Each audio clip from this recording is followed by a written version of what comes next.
Muy bien, pues bueno, buenas noches, hola a todos, hola a todas también. Vamos a ir, vamos a ir empezando. Hola, miren, ¿no? ¿Me gusta? Hola, hola. ¿Cómo que mire? Para que lo veas, pero es la presentación.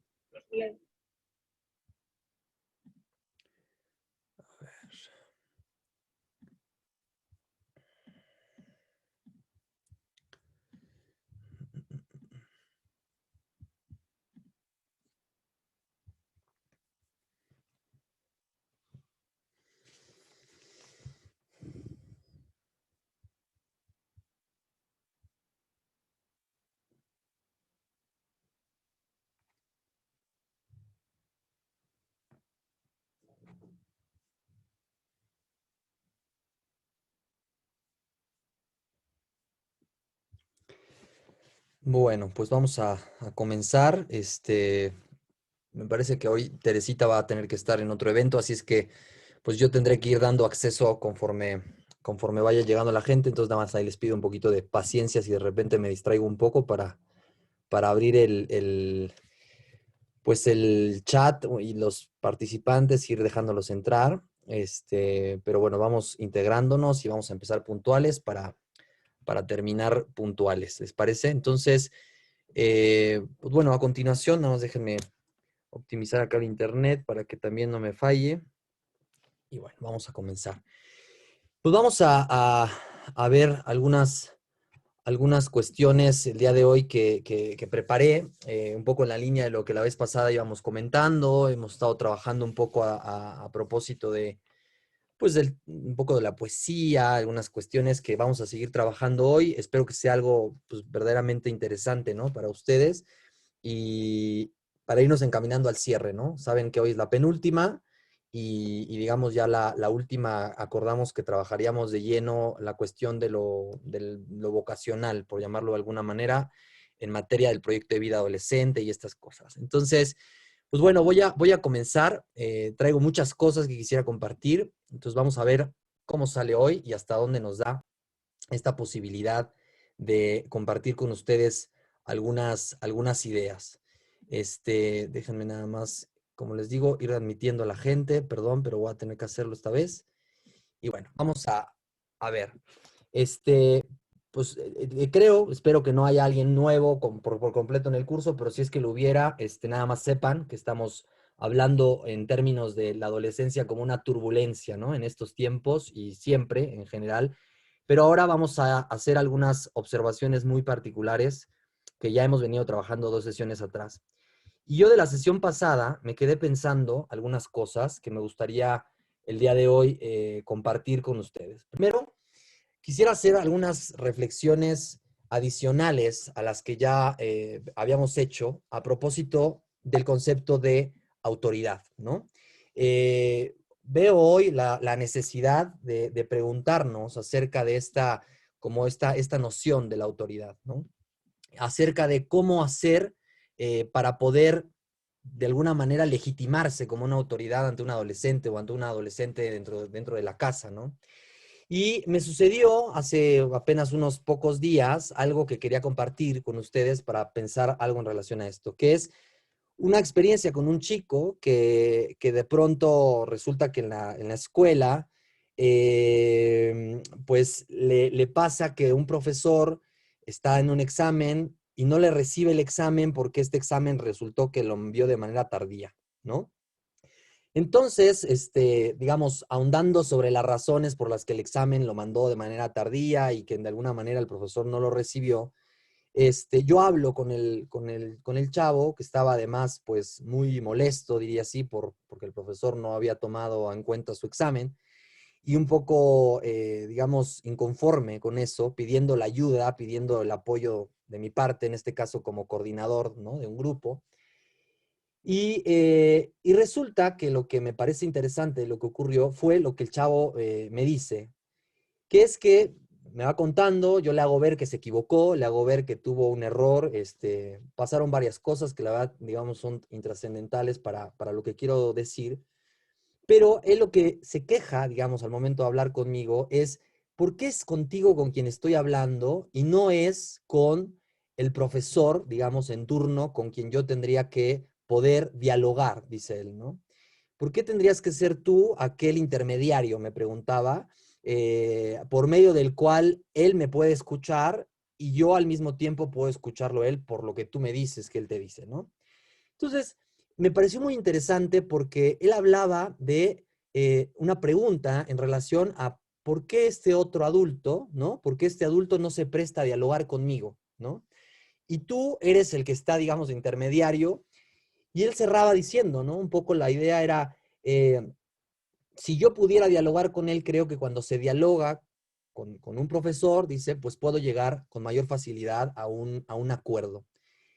Y lo que más me llamó la atención fue que él decía que para él era lo más importante, ya al final, cuando se da cuenta del error, de lo que él falló, también se da cuenta de que, bueno, yo me doy cuenta al escucharlo más bien, de que lo que más le importaba tenía que ver con hacer escuchar su versión, ¿no? Es decir, el profesor no escucha mi versión. Lo que yo quisiera, decía, es que el profesor escuche mi versión, independientemente de que, digamos, el acuerdo, en términos del acuerdo, no significa que necesariamente ambas partes queden satisfechas, ¿no? Puede ser un consenso el dar cuenta de que, bueno, cada parte se lleve, digamos, lo suyo, ¿no?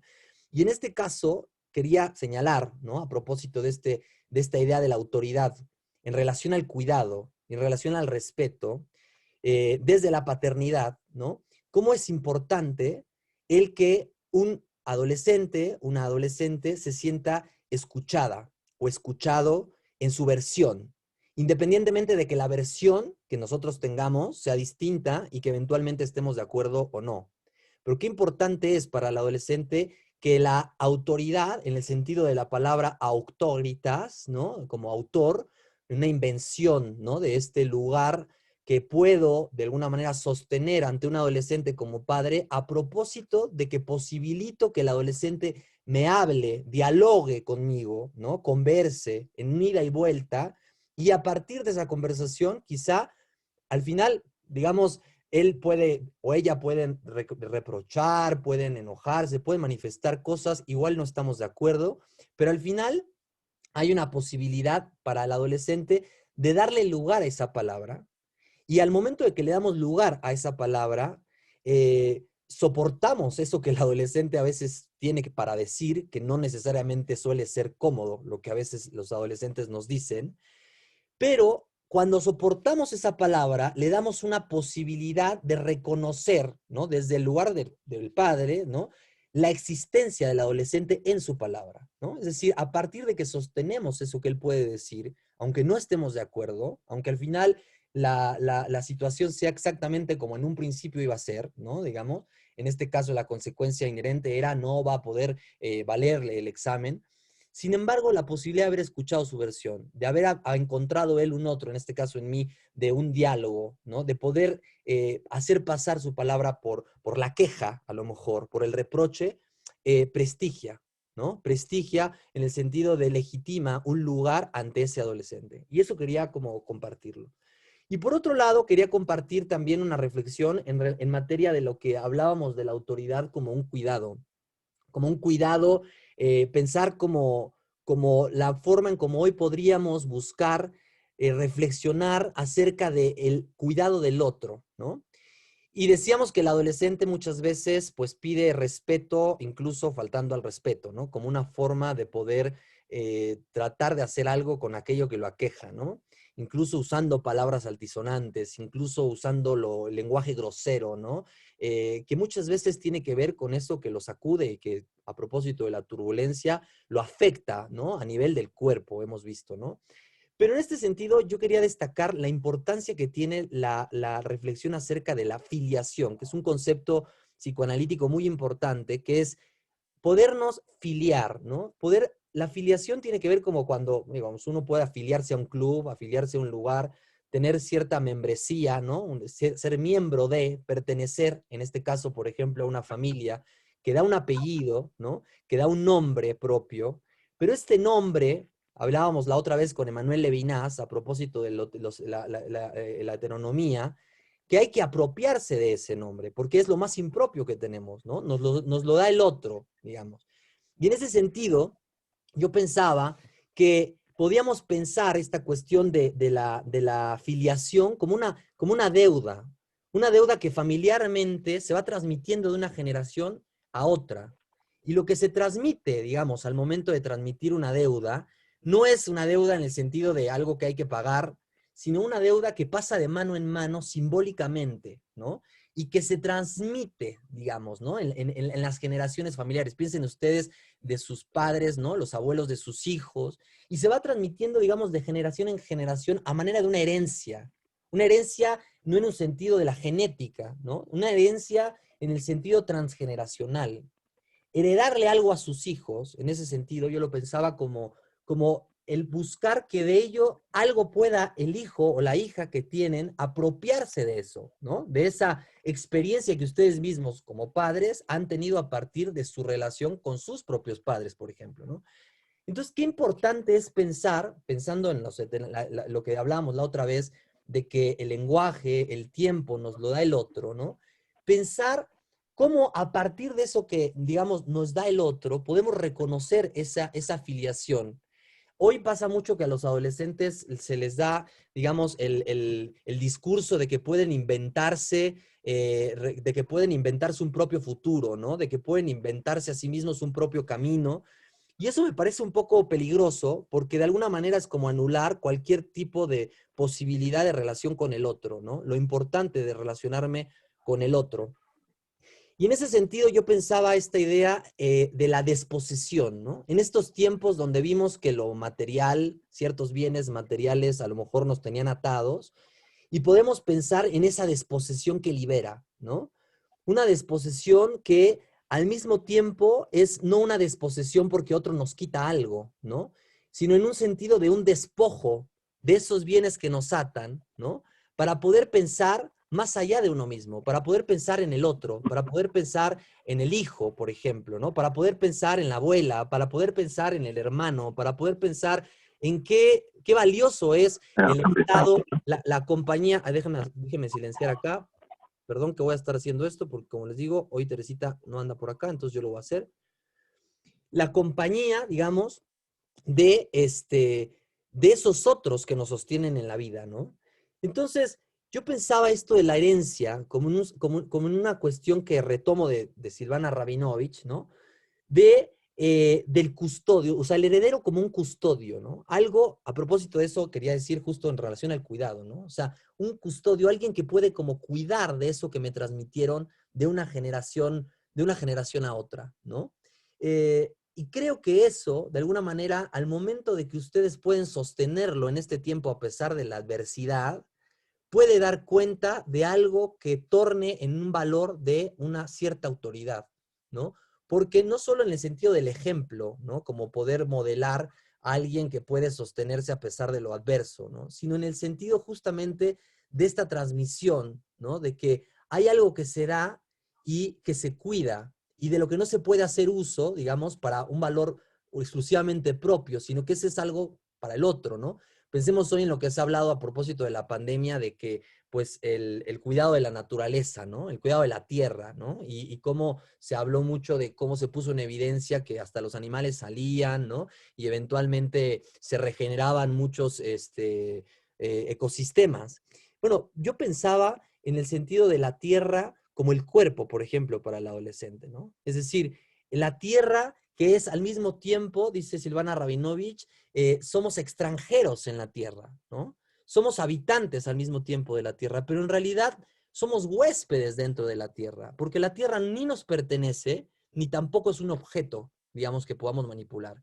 Y en ese sentido es que yo reflexionaba a propósito de el cuerpo como tierra, como territorio del adolescente, que tampoco le pertenece al mismo tiempo que se tiene que apropiar, ¿no? De algo de eso enigmático, algo de eso insabido, ¿no? Algo de eso que no puede explicar y que lo exilia de sí mismo, ¿no? La cuestión del exilio era justamente lo otro que yo quería que habláramos, porque ahí nos quedamos la vez pasada, esto ya lo había pasado, nos quedábamos justo en la idea del exilio, precisamente que el cuerpo en el adolescente implica un exilio de sí mismo, ¿no? Un exilio en el sentido de algo que se le torna extraño. Y habíamos hablado de que en el caso de lo que Silvana Rabinovich, esta filósofa, decía del exilio como algo extraño, ¿no? Algo que se vuelve extraño dentro de lo cotidiano, produce, ¿no? Produce esta sensación, a propósito de esta imagen, del asedio, ¿no? El asedio que tiene que ver con esta cuestión como del bloqueo en la imposibilidad de salir de un lugar a otro, ¿no? De poderte mover, ¿no? De poder ir y venir como tú quieras. Y esta imagen de la novela de Migrantes de Shaun Tan nos posibilita ver estos como sombras, estas colas como de dragón, decíamos, ¿no? Que de alguna manera asedian, ¿no? Y que tampoco son fáciles de reconocer, de describir, pero nos produce esta sensación, ¿no? Con la pandemia, de extrañeza, de que algo se nos desapropió, ¿no? Que algo que era propio, de alguna manera, no solo en el sentido del bien, de los bienes o de los objetos, sino del ser mismo, ¿no? Una desposesión de algo de lo que éramos, de lo que somos. Y eso, de alguna forma, tiene que ver con el exilio, tiene que ver con los exilios, porque Rabinovich habla en un sentido sociológico, digamos, de varios tipos de exilio, pero en el caso del adolescente pensemos ese exilio, esa desposesión del cuerpo propio, ¿no? Del cuerpo y del ser. Vamos a ver por qué o de qué formas a veces el adolescente o el adolescente experimentan esta sensación de una desapropiación de lo que eran, a propósito del duelo que hemos hablado, de la cuestión infantil y demás, ¿no? Pero me parece como muy interesante y muy importante plantearlo. Rabinovich lo trabaja desde una lectura de un territorio en Palestina, que es Gaza, una ciudad que ha sido múltiples veces pues exiliada, ¿no? Que ha padecido ataques, digamos, desde 1967 y por Israel, ¿no? Y que ha sido, pues eso, afectada por múltiples exilios a lo largo de la historia, desde el 67 hasta el 2018, digamos, donde a 70 años justamente del Nakba. Nakba es una palabra árabe que significa catástrofe, ¿no? Desastre, donde justamente fueron, digamos, exiliados muchos de los palestinos de su tierra, pues hacen una como una marcha, ¿no? Que hablan como del gran retorno. Y me permitió esto, y está muy interesante. Si ustedes ven esta plática de ella, Silvana Rabinovich, Exilios y Pandemia en Facebook, está muy interesante porque me permitió pensar un montón en lo que le pasa a los adolescentes en ese sentido, ¿no? Y cómo también ahora estamos en esta analogía entre lo que es la pandemia y lo que es la cuestión de los adolescentes en un estado de sitio, ¿no? En un estado de sitio en el sentido de que justo ella habla de Gaza como este estado de sitio donde precisamente pues por tierra, mar y aire no se puede mover, no se puede uno salir, ¿no? Ahora no estamos en esa situación eventualmente de guerra, ¿no? No es por supuesto lo mismo, pero ella habla de estos exilios como por ejemplo cuando se abisma, digamos, la tierra bajo los pies, dice ella, ¿no? Cuando puedes tener un exilio dentro de tu propio domicilio, ¿no? Que se te despoje el piso donde habitas, ¿no? O que haya esta experiencia de desposesión, ¿no? En la desposesión diferente a la desposesión que hablé hace rato, donde no es el despojo de algo que a mí me tenía atado y lo reconozco y de alguna manera, digamos, lo ubico lejos de mí, sino desposeído por el otro, ¿no? Por otro que de alguna manera, pues daña, afecta, en este caso, pensemos el virus, ¿no? Pensemos la pandemia. Y estar sitiado nos hace pensar, decíamos, en esta experiencia, esta imagen de las escaleras que ahora voy a explicar, pero siguiendo un poeta que es Mahmoud Darwish, un poeta palestino que justo es muy famoso a propósito de que ha denunciado mucho de lo que esta ciudad de Gaza ha sufrido, que dice, bajo sitio, la vida, bajo sitio es ese espacio de estado de sitio, donde no me puedo salir, donde no puedo mover con libertad, ¿no? Se torna tiempo, dice. Memoria del principio, olvido del final, ¿no?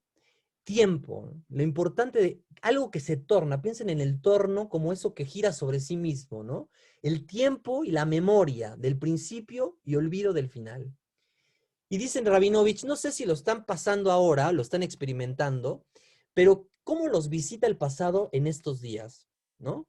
¿De qué manera el pasado nos ha venido a visitar, por ejemplo, a nosotros? El final, tanto de la pandemia como el final de la adolescencia, como el final de la vida, digamos, es imposible imaginarlo como tal, ¿no? O sea, quizá de la adolescencia sí, porque hay ciertas cuestiones que puede uno decir quizá que ahí hay un tiempo donde algo cambió a otro estatus, ¿no? A otro estatuto, pero tampoco es tan fácil plantear el fin de la adolescencia, ¿no?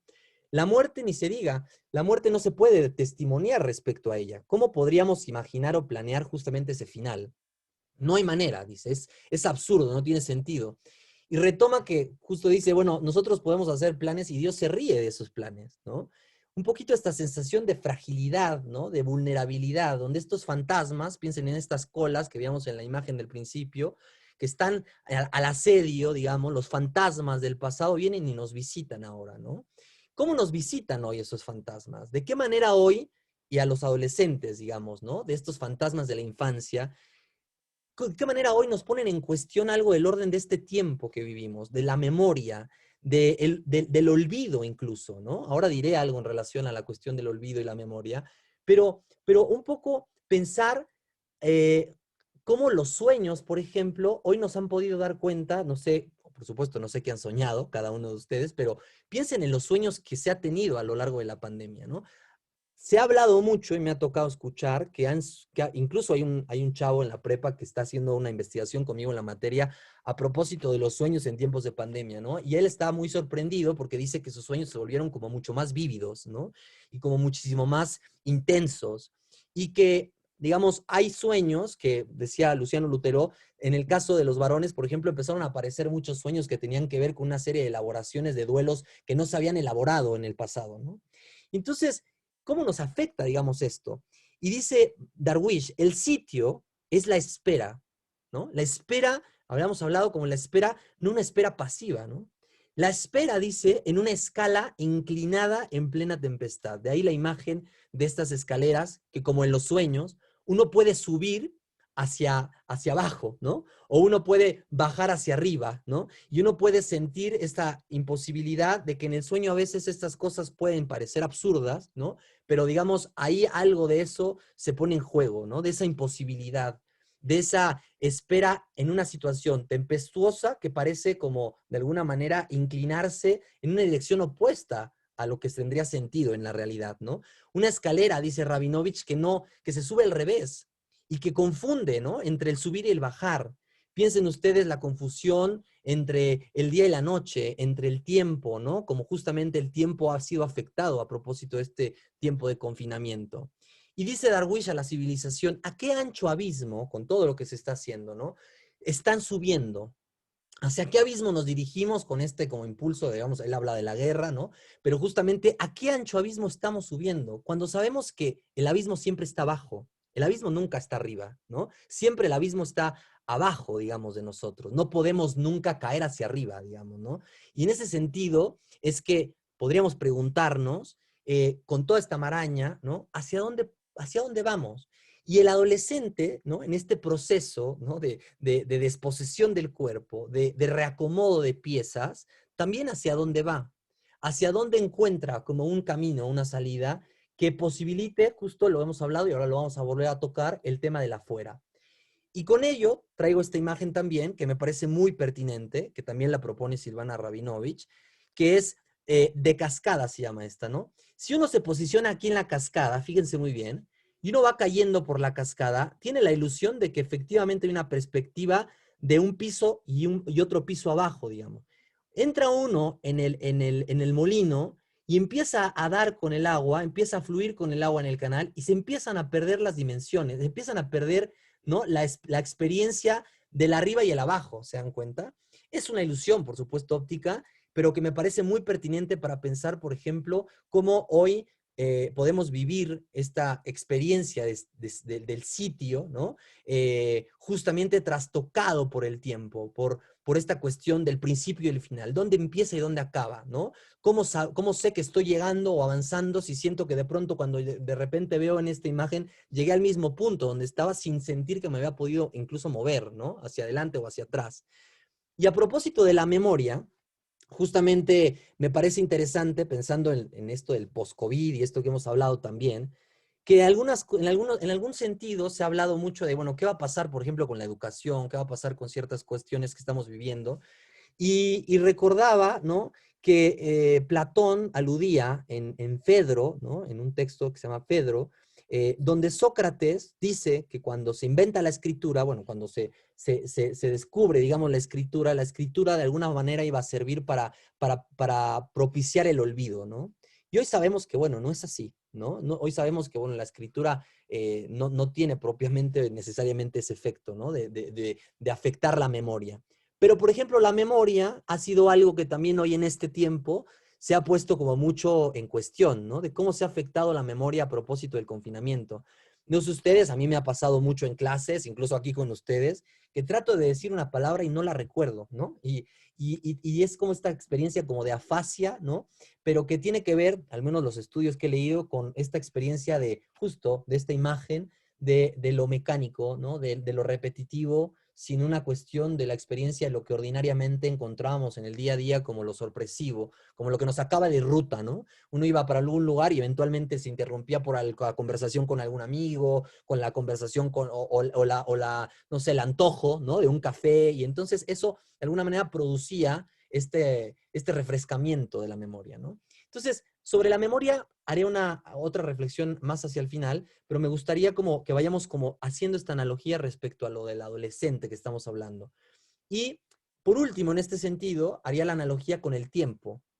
El tiempo, que hemos hablado mucho del tiempo, el tiempo del sitio, que es un tiempo que de alguna manera como que se nos escurre de las manos, ¿no? A todos nos ha pasado en este momento, de alguna manera u otra, quizá, que esta experiencia, decíamos, del inicio y el final del día, de pronto parece a veces transcurrir muy lento, a veces transcurrir muy rápido, pero el tiempo como que se esfuma, se vuelve líquido, ¿no? Se nos escapa de las manos, así como la arena, aunque eventualmente querramos hacer relojes de arena donde contenerla, ¿no? Pero eventualmente el tiempo se nos va, transcurre a pesar nuestro. Un tiempo que no está en nuestras manos. Un tiempo que para el adolescente tampoco está en sus manos el poder detener algo de eso que está pasándole en el cuerpo, en los cambios que está viviendo y atravesando, independientemente de quererlo o no.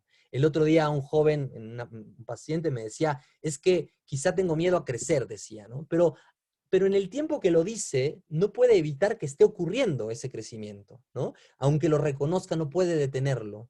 Y entonces Rabinovich, esta filósofa, dice, qué bueno, ¿no?, que en este tiempo de pandemia hayamos aprendido que el tiempo nunca ha estado en nuestras manos y que era una fantasía nuestra en realidad, ¿no?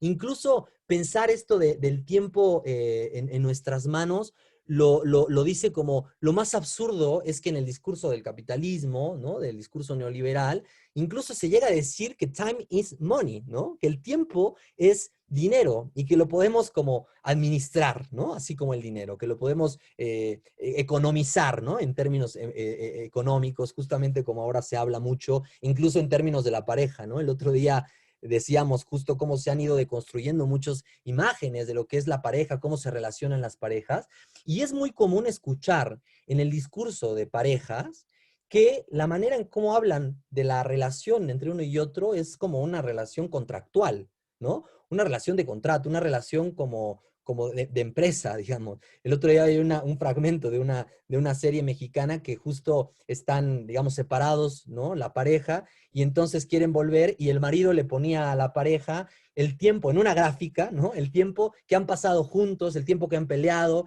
el tiempo que se han reencontrado, y le hablaba, le decía justamente, vamos a invertir, ¿no? Hablando del tiempo, vamos a invertir. El término de la inversión tiene que ver también con lo económico, se dan cuenta, con el dinero, ¿no?, con lo monetario, ¿no? Entonces, la cuestión acá del tiempo que a mí me gustaría señalizar, además de esto que estamos diciendo, es en relación a algo muy común también, no solo en los adolescentes, también en algunos adultos, pero que en los adolescentes es muy común hoy que llamen la procrastinación. Y me encontré con una idea muy interesante que me gustó, quiero compartirla, que de un psicoanalista que se llama Gabriel Lombardi, que tiene un texto sobre la libertad, ¿no?, desde el psicoanálisis, y él lo que dice de la procrastinación, que bueno, yo creo que todos sabemos qué es la procrastinación, pero es esta cuestión como de aplazar todo el tiempo lo que se tiene que hacer, ¿no? Y dice que tiene que ver con algo muy bonito, muy interesante, que es este ideal de eternidad, ¿no? este ideal, sostener la procrastinación a partir de una fantasía, ¿no? De un ideal de eternidad. Es decir, que el deseo puede llegarse a consumar siempre después, ¿no? Entonces, si el adolescente tiene esta particular, digamos, relación con la muerte, ¿no? Donde puede creerse o negar la propia muerte, ¿no? Que no solo le pasa al adolescente, le pasa al sujeto, al ser humano, ¿no? Pero en la adolescencia hemos hablado, ¿no? De esta dificultad de asumir algo del orden de la propia finitud, ¿no? Porque lo angustia eso. La procrastinación viene a ocupar a veces, es una propuesta, ¿no? Ese lugar de que no hago las cosas en tanto siempre considero, como fantasía, que la voy a poder hacer después, como una manera de negar la propia finitud, ¿no? Como una manera de sostener un ideal de infinitud, ¿no? De algo que nunca va a terminar, que es eterno, ¿no? Y a propósito del tiempo, digamos, el tiempo que no es dinero, como lo estamos diciendo, el tiempo es un afecto.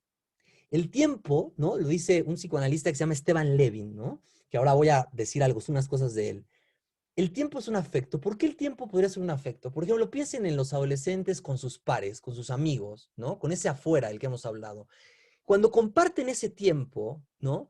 En ese tiempo comparten no solamente un momento de su vida importante, sino una relación. Y la relación, el vínculo, implica los afectos, ¿no? Entonces, ahí en el tiempo se construyen afectos. Esa posibilidad que le dan los pares de ser uno entre otros, ¿no? Pero fíjense, uno entre otros, ¿no? Uno para otros, podríamos decir, ¿no? No uno encima de otros, sino uno entre, para, ¿no? Con otros. Podríamos jugar ahí con estas preposiciones. Y sostenerse ahí, y dice aquí algo muy interesante, respetándose, o sea, respetando a los otros y a sí mismo respecto a su propia singularidad. Esto de la singularidad es muy importante porque muchas veces los adolescentes temen por esta cuestión de la normalidad o la anormalidad, que siempre es algo que hay que poner como en entredicho, qué quiere decir, qué significa eso. Claro que la sociedad propone una serie de estándares del orden de lo que es normal o lo que no es normal. Pensemos en la estadística con una campana de Gauss, ¿no? Pero la singularidad es lo más propio, lo más íntimo de cada uno, que si se sostiene y se respeta en estado con otros, ¿no? En el estar con otros, esos otros del grupo que soportan al chico, a la chica, ¿no? Pero que también, hay que decirlo, muchas veces, pues el grupo no necesariamente soporta la diferencia, ¿no? Pensemos en los fenómenos del bullying, ¿no? Que se puso de moda el concepto desde hace algunos años, pero que es un efecto, es una realidad, ¿no? Que ocurre, que es cuando no se soporta, no la diferencia del otro solamente, sino que no se soporta justamente lo que se expulsa, digamos, lo que se daña al dañar al otro, es precisamente lo que se proyecta de uno mismo, porque eso es insoportable para uno mismo. Es decir, es eso insoportable de uno que uno pone en el afuera y lo ataca, pero en realidad el odio es respecto al odio de sí mismo, de algo que no se tolera de uno mismo, en esos casos, muchas veces. Entonces, qué importante es poder ser entre otros, porque, digamos, lo voy a retomar con otro poema de los que yo les he compartido, de un amigo mío, poeta también, que es cómo poder los adolescentes ser gente común, ¿no? Y corriente, digamos, aceptar que pueden ser gente común y corriente, que no tienen que ser, aunque si lo son, está muy bien, ¿no? Ser el mejor, no sé, estudiante en Harvard, está padrísimo, pero ser uno más entre otros, gente que quiere ser gente entre gente, y hacer y deshacer sus enigmas, ¿no? Sus preguntas, sus soluciones. No son soluciones que estén allá y que las van a encontrar porque están en algún sitio y como en estos juegos que les hacen a los niños del tesoro, ¿no? La búsqueda del tesoro y entonces lo encuentran porque ya está. No, eso se tiene que construir, esa solución, ¿no? Esa solución es absolutamente singular. Pero lo interesante del grupo de pares, lo interesante del momento que ustedes y hoy compartimos y que hemos estado compartiendo cada jueves, es precisamente la construcción en ese grupo, en esos pares con los cuales uno construye, ¿no? Ese afuera, ese entre nosotros, ese nosotros que ahorita estamos construyendo ustedes y yo, es la posibilidad de que habite, y esto lo dice Esteban Levin, ¿no? El nos en los otros y que en los otros también pueda dar lugar a un nos, ¿no? A algo del orden de lo propio, de lo íntimo, que se comparte con el afuera, que se comparte con los otros. Ahora, esto propicia un tejido, ¿no? Esta cuestión que estamos ahora haciendo ustedes y yo, viendo la pantalla, ustedes las suyas, y que pasa algo de la voz, pasa algo del afecto, pasa algo de lo que estamos pensando, pasa algo de lo que nos conecta, independientemente de la red del internet, es este entre que estamos construyendo, un entre que no existe, un tiempo de tejido en el que estamos construyendo algo para dar soporte, por ejemplo, en el caso de ustedes, pues a sus hijos, ¿no? A sus hijos adolescentes, a manera de una red. Y Esteban Levin lo dice muy bonito, muy, muy bonito, ¿no? La red no es algo que implica necesariamente seguridad. Pensemos incluso en el equívoco de la red del Internet, ¿no?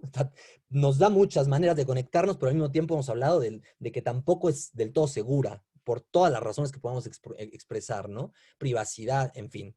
Pero no implica una seguridad la red.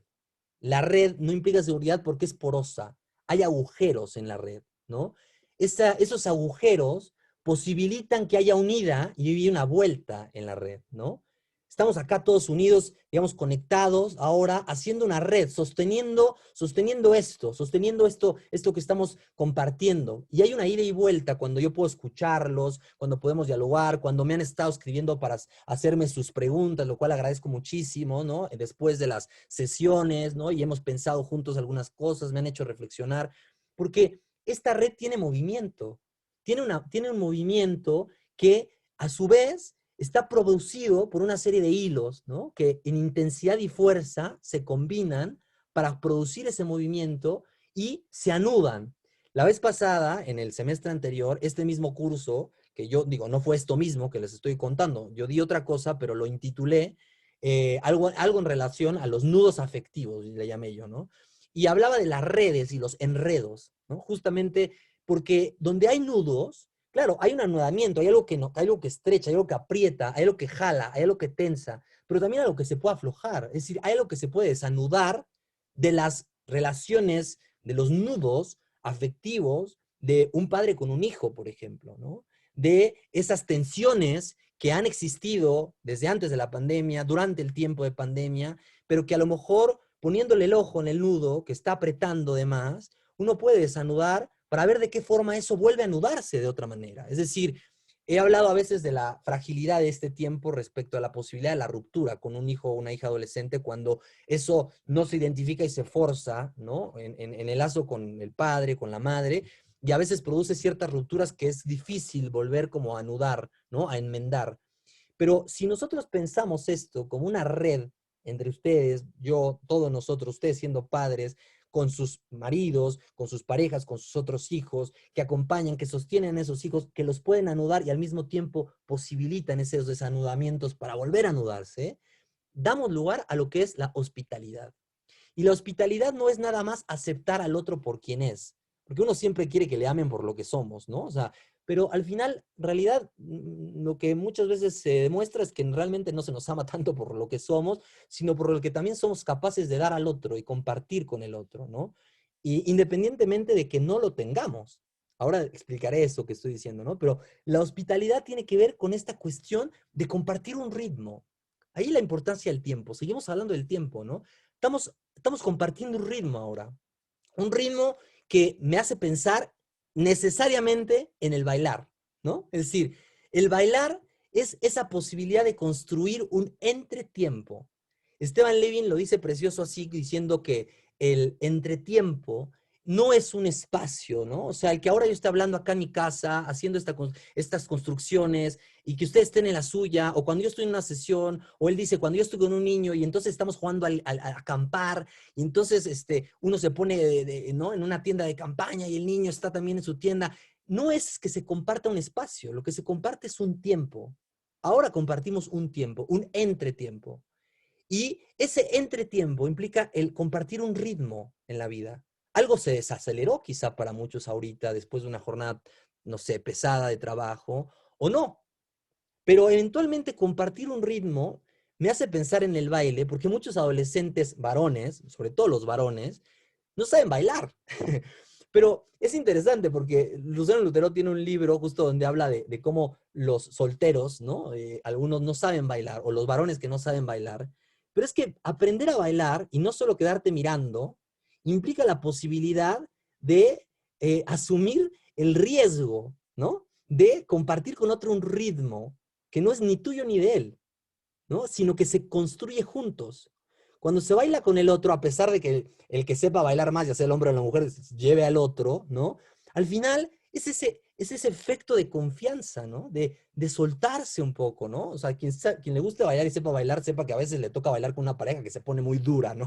Muy tensa, que no suelta, que no presta prenda, que no desanuda, ¿no? Para poderse anudar de otra manera en ese lazo que implica el encuentro desde el baile, la música, el ritmo, el caminar. Bueno, sus hijos están en un ritmo. Cada uno hay que identificar a qué ritmo va, en qué tiempo está, en qué momento, digamos. Y no creer que porque yo quiera, por ejemplo, propiciar que mi hijo se vuelva, o mi hija, más adulta, o se vuelva adulta, en un tiempo donde eso todavía no cabe, ¿no? Donde no puede, no porque sea tonto, porque no pueda, porque no sea incapaz, sino porque el tiempo de él es otro tiempo.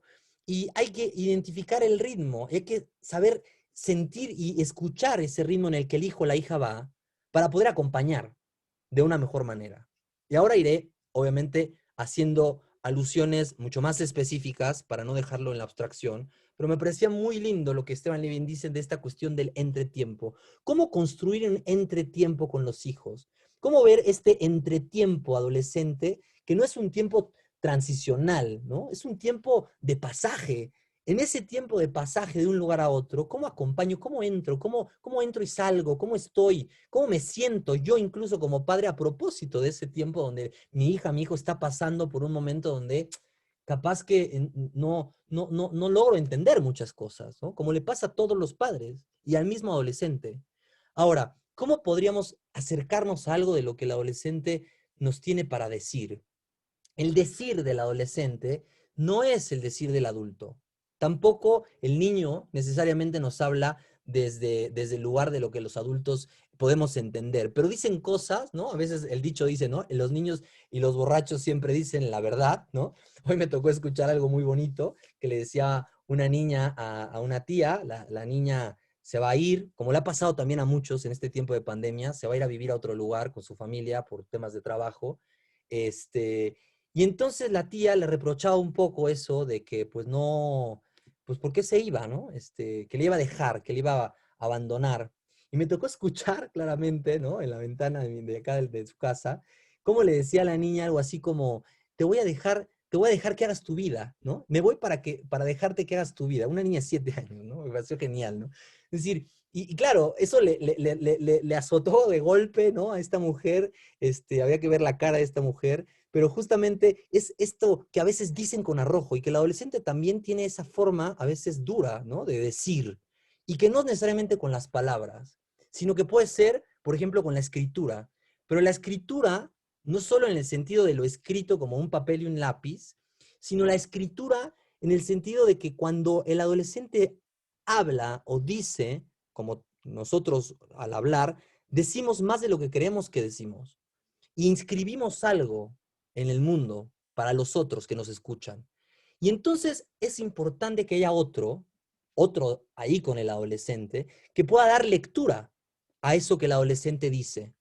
Que a veces nos lo dice como estos juegos de, no sé, del ahorcado, ¿no? Y digo, la propuesta del ahorcado me parece también importante porque justo cuando uno no hace una adecuada lectura o no puede hacer una lectura a tiempo de lo que un adolescente a veces tiene para decir, a veces el destino, no en todos los casos, el destino puede ser fatal, ¿no? Puede ser crucial.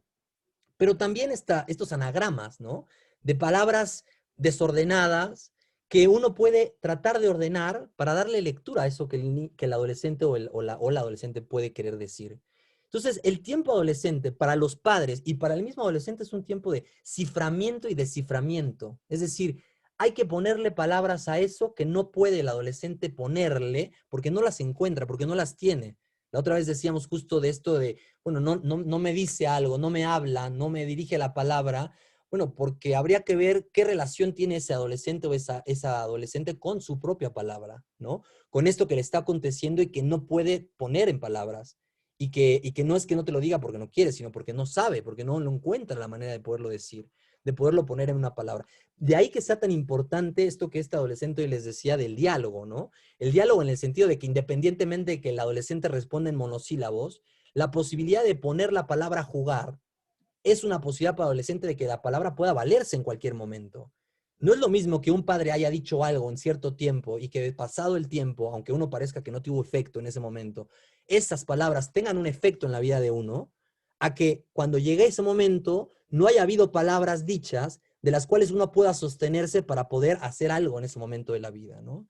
Es decir, qué valiosas son esas palabras. Para los psicoanalistas, los dichos que a veces uno puede escuchar de un tío, de una abuela, de una tía, de un primo, de un hermano, en un tiempo particular, en la infancia, en la adolescencia, a veces acompañan toda una vida y sostienen incluso la vida. O a veces la hacen tragedia, ¿no? Porque no pudimos como interpelar o cuestionar eso que creímos una certeza. Pero es muy importante en ese sentido el decir del adolescente como pensarlo en un sentido de lectura, ¿no? Que a veces nos habla desde el acto. Y a propósito de esto, de la dificultad de decir del adolescente, les propongo un autor muy, muy bueno, pensando en cuestiones de adolescentes, que es Haruki Murakami, ¿no?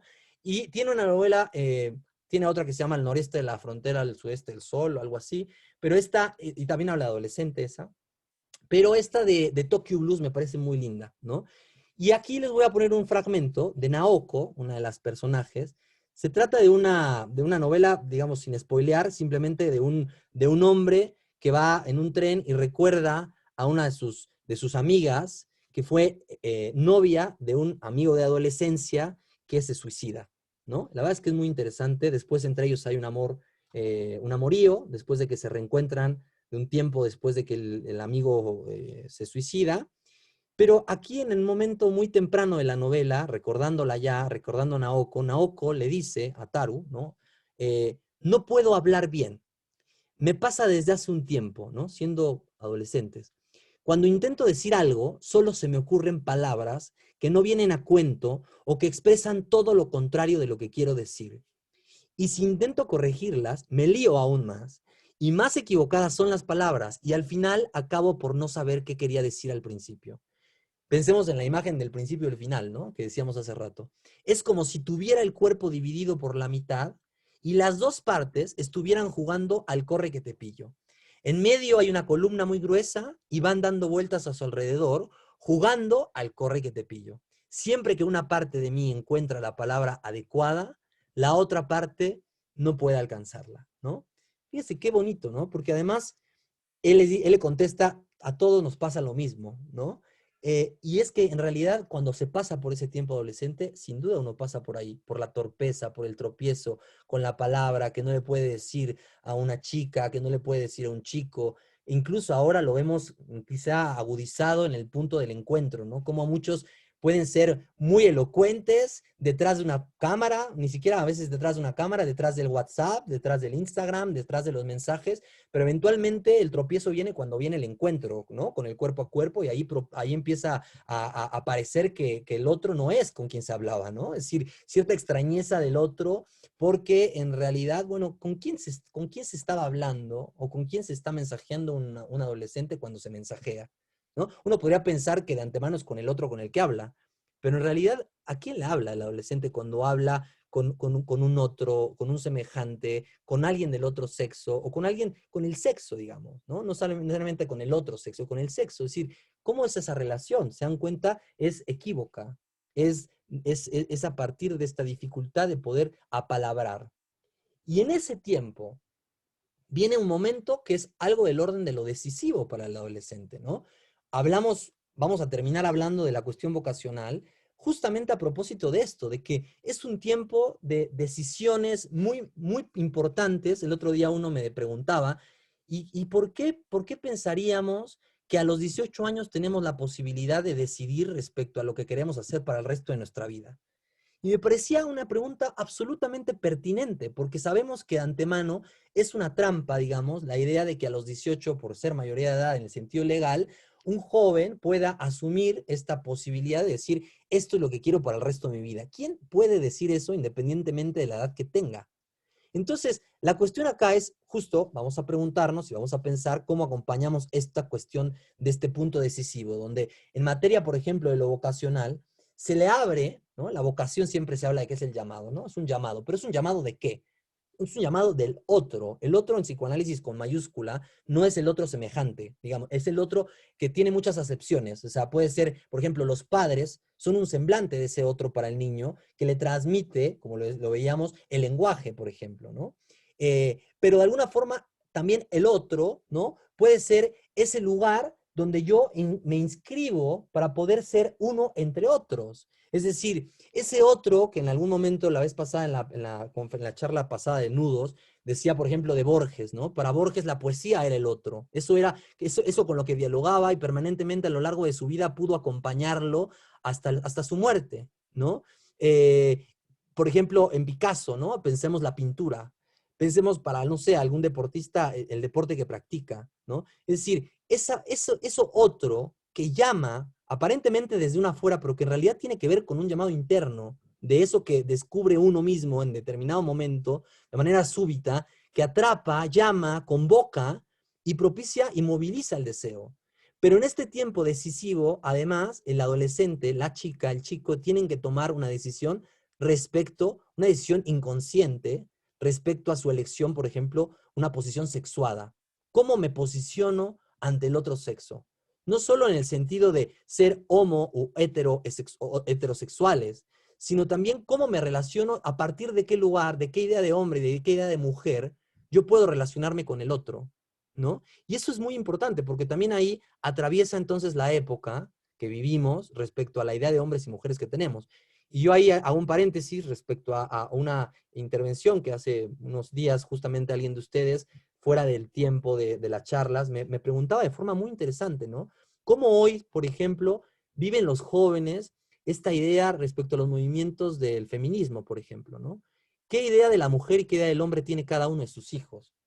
Los adolescentes, las adolescentes hoy en día, ¿no? Me ha tocado encarnar, digamos, a veces encarnar lo digo porque lo viví en carne propia, podríamos decirlo así, el trabajar en una institución pasada de mixta, justo a propósito del 9 de marzo, ¿no? Que fue este movimiento el año pasado también, poquitos días antes de que empezara todo lo de la pandemia, del feminismo, ¿no? Y bueno, no voy a contar todo lo que viví, lo que pasó, pero me tocó ver en esta escuela cómo las chicas de pronto se pusieron en un estado absolutamente, digamos, segregativo, digamos, expulsivo de los hombres, a propósito de una situación que surgió donde algunos chicos expusieron algunas ideas que juzgaron de carácter misógino, ¿no? Y, eh, y fue interesante porque de alguna manera ya venían denunciando algunas cuestiones de maltrato de cierto acoso, ¿no? Respecto de algunos varones, de algunos chavos. Sin embargo, pues la institución no escuchaba eso, ¿no? No hacía algo al respecto. Como que se acallaba, digamos, esa situación. Incluso de decir que mayoritariamente en esta institución se trata de mujeres que están no solo trabajando, sino dirigiendo institucionalmente. Y me pareció muy interesante porque de pronto, este día 9 de marzo, bueno, un día antes, me vi con alrededor de ciento y tantos chavos y chavas, ¿no? Enojadísimos, pidiendo un límite, pidiendo que otro los sancionara a propósito de todos los disturbios que empezaron a querer hacer dentro de la institución como manera de protesta. Pero yo decía, ¿qué protestan estos chicos? ¿Por qué entre ellos mismos no pueden ver que son una comunidad? Es decir, pertenecer a una institución educativa es a veces sentir un equivalente del orden de pertenecer a algo del orden de la familia, ¿no? Pero justamente por eso era el problema, ¿no? Es decir, se peleaban de una manera voraz, ¿no? Y querían colgar casi, casi, ¿no? Y la expresión no es exagerada, ¿no? Por supuesto, mínimamente que expulsaran a uno de los chavos, a tres de los chavos que fueron autores, digamos, de estas aseveraciones. Y bueno, sé de muchos movimientos que hubo en México, en escuelas diversas a lo largo de la República en ese sentido. Lo que quiero decir es cómo a propósito de lo que hablamos, de la deconstrucción de conceptos, de ideas, de lo que es la pareja, de lo que es, de esta como dilución del matrimonio como horizonte en la pareja, qué es un hombre y qué es una mujer para cada uno de sus hijos y de sus hijas, me parece una pregunta importante. Y es una pregunta que atraviesa al adolescente, ¿no? En relación a su cuerpo y en relación a su relación con los otros, ¿no? Entonces, me parece como muy pertinente esta pregunta que me hicieron en el transcurso de esta semana y me dejó pensando un montón y a trabajar en muchas cosas que igual me parecería interesante escuchar de parte también de ustedes experiencias, porque, por ejemplo, también me tocó una experiencia al principio de este ciclo escolar respecto a un chavo varón, ¿no? Que de alguna forma fue como, pues, digamos, linchado, como ahora suele ocurrir en las redes sociales, ¿no? Y a propósito de pues, una denuncia propiamente, o sea, una denuncia pública de un supuesto acoso o abuso, ¿no? Después de una fiesta donde eventualmente se encontraron una chica y un chico y bueno, tienen relaciones y la chava después se sigue escribiendo con el chico y entonces el chavo en algún momento, pues, no sé, porque no lo sé, si la desprecia, si no le contesta, pero el punto es que esta chica lo empieza a amenazar de que va a denunciar que le abusó de ella, ¿no? Cuando además los amigos y las amigas sabían que habían estado bebidos y que eventualmente habían tenido relaciones en esa fiesta, pero esta chica pues comete ese acto de denunciar públicamente, ¿no? Y como pasó ahora en la campaña del Me Too y estas cosas, ¿no? Y ahí hay un montón de cosas a discutir, ¿no? Los matices respecto a el coqueteo, el flirteo, el acoso, el abuso, y también lo problemático que es para los varones a veces hoy poner una pregunta respecto a la posición de una mujer ante eso, ¿no? Es decir, qué responsabilidad, ¿no? Puede a veces reconocerse subjetivamente en lo que pasa en una relación íntima entre un hombre y una mujer. ¿Cómo poder asegurar que ahí donde una mujer pueda decir eventualmente que eso pasó, eventualmente pasó? No quiere decir que no hay hombres abusadores, no quiere decir que no hay hombres que son maltratadores. Por supuesto que los hay y qué bueno que hoy se pueda hablar. Lo interesante es cómo también eso produce estrago en la relación de los hombres y las mujeres hoy. Y en los adolescentes, no solo porque el tiempo adolescente implica miedo, a veces para encontrarse con el otro sexo, hoy también hay temor de, de, poder, de poder incluso bromear al respecto. En el caso de los varones, lo podríamos a lo mejor entender más, que sabemos que en México el humor, el albur, el chiste, ¿no? Tiene como un sentido muy particular, pero siempre se bromea, los chistes tienen que ver con algo de orden sexual, algo de relación con la pareja, con la esposa, ¿no? O con los homosexuales, por ejemplo. Entonces, ¿qué efecto tiene el que un chiste hoy pueda ser tomado no ya con humor, sino como una ofensa, ¿no? Y esto también se lo pregunta Luciano Lutero en un texto, porque me parece interesante, porque esto afecta en el sentido del lenguaje a los adolescentes, pero afecta también su relación con los demás. Leía un texto que escribía un chavo una vez en una bitácora que yo luego les paso en clase a los chavos cuando era presencialmente, y uno decía, les deseo a todos que se conviertan algo así en una riata, ¿no? Una palabra, digamos, sinónima ¿no? Del órgano sexual masculino, ¿no? Utilizada entre chavos muchas veces.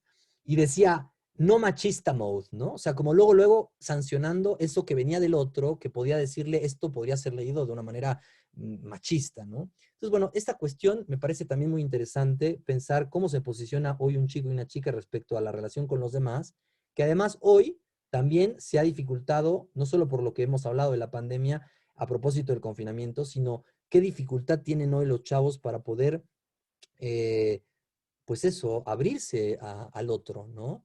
Algunos están asustados y no pueden salir de eso, ¿no? No pueden relacionarse con un otro en este tiempo. Y creo, y esto es una hipótesis mía, que en las escuelas como las nuestras, diferenciadas, eso se puede hoy quizá haber agudizado aún más, ¿no? Porque ya de por sí ellos no convivían con chicas o con chicos, eventualmente, por supuesto lo hacían afuera, pero si hoy ese afuera se cerró, ¿cómo? ¿Cómo lo encuentran? ¿No?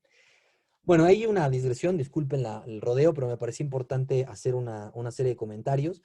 Otro punto importante es en ese sentido es la errancia, ¿no? Un concepto que es, lo errante es este vagabundeo adolescente, ¿no? Lo errático que a veces el adolescente es, ¿no? A veces podemos decir la torpeza, ¿no? Con la que, pero una torpeza que no es en el sentido de lo tonto, ¿no? Es en el sentido de algo que los hace auténticos y que al mismo tiempo en esa torpeza encuentran formas, encuentran lugares, encuentran maneras propias, ¿no? Encontrar el lugar y la fórmula no es solo un lugar en el sentido espacial en la vida, sino una forma de relacionarme con los demás, una nueva manera de relacionarme con mis padres, una nueva manera de relacionarme con mis amigos, una nueva manera de relacionarme con una mujer que no sea mi madre, que no sea mi hermana, que no sea mi prima, que no sean mis tías o mi abuela, ¿no? Que no sean solamente mis amigas, sino alguien con quien se siente otra cosa. Y errar no es, lo hemos hablado como esto del fracaso, que es como algo, es condición de la posibilidad de aprender en muchos sentidos, ¿no? Entonces, ¿cómo transformamos esa errancia en una búsqueda? ¿En qué sentido? De que, bueno, la búsqueda tiene como horizonte cierto ideal, ¿no? Cierto parámetro hacia donde uno puede orientarse. Y decíamos, el ideal no se alcanza nunca. Pero ese ideal tiene lugar a veces encarnado por un otro, digamos. Por esto que decíamos, este otro para el adolescente, ¿cuál es? Para cada hijo, cuando se plantean la pregunta por una profesión, el otro no necesariamente es la profesión. Piensen ustedes en la vocación, en el sentido de que hay un 80% que dicen los estudios hoy, como de la OIT, de que el 80%, no sé, de las personas que hayan sido encuestadas, no disfrutan a lo que se dedican, ¿no? Entonces dices, bueno, a ver, la vocación no necesariamente está en la línea o en el encuentro, en el mismo lugar que la profesión. Se puede encontrar un otro en el sentido de la vocación fuera de lo profesional, fuera de la cuestión ordinaria que uno haga, por ejemplo, para laborar, ¿no? Y ahí me hace pensar justo esta novela, que también le recomiendo mucho, que es de Milán Kundera, que dice, la vida está en otra parte, ¿no? El deseo está en otra parte. La vida está en otra parte es una novela muy bonita porque además es también de un adolescente, ¿no? Bueno, llega a la adolescencia sintiéndose y creyéndose poeta con una madre que de todo le alababa, ¿no? Muy sobreprotectora y una situación ahí con el padre muy particular. Pero él acaba creando un personaje a propósito de su poesía, donde a partir de la poesía puede dar cuenta, por ejemplo, de todo eso que no se atreve a experimentar en el sentido sexual, ¿no? Es decir, la poesía como un lugar para poder albergar sus propias fantasías, que después las pone en el nombre de otro, ¿no? Y además lo nombró Javier, con X, ¿no? Y ese Javier, digamos, era ese poeta, digamos, que podía encarnar todo aquello que él no podía hacer, ¿no? Y entonces, el deseo está puesto en otro lugar, ¿no? Es decir, el deseo, por ejemplo, para los psicoanalistas no es lo que se quiere, es la diferencia, ¿no? No es lo que se busca, es la diferencia entre lo que se busca y lo que se encuentra. Y eso, ese resto, digamos, que queda. Cuando uno elige algo, sabe que renunció a otras cosas, que perdió. Y el adolescente a veces está en esa encrucijada de no querer perder nada, ¿no? Y acá, esta pregunta por el otro es muy pertinente porque ese otro va a ser simplemente un referente, ¿no? Una búsqueda hacia una manera de poder nombrar un lugar propio en el mundo, inscribirse ahí. Decíamos la música, decíamos la escritura, la poesía, el derecho, el fútbol, piensen en lo que quieran, pero incluso a veces eligiendo una profesión, no necesariamente ahí está puesta la vocación. Lo vamos a ver después, ¿no? La vamos a profundizar esta idea en la última charla.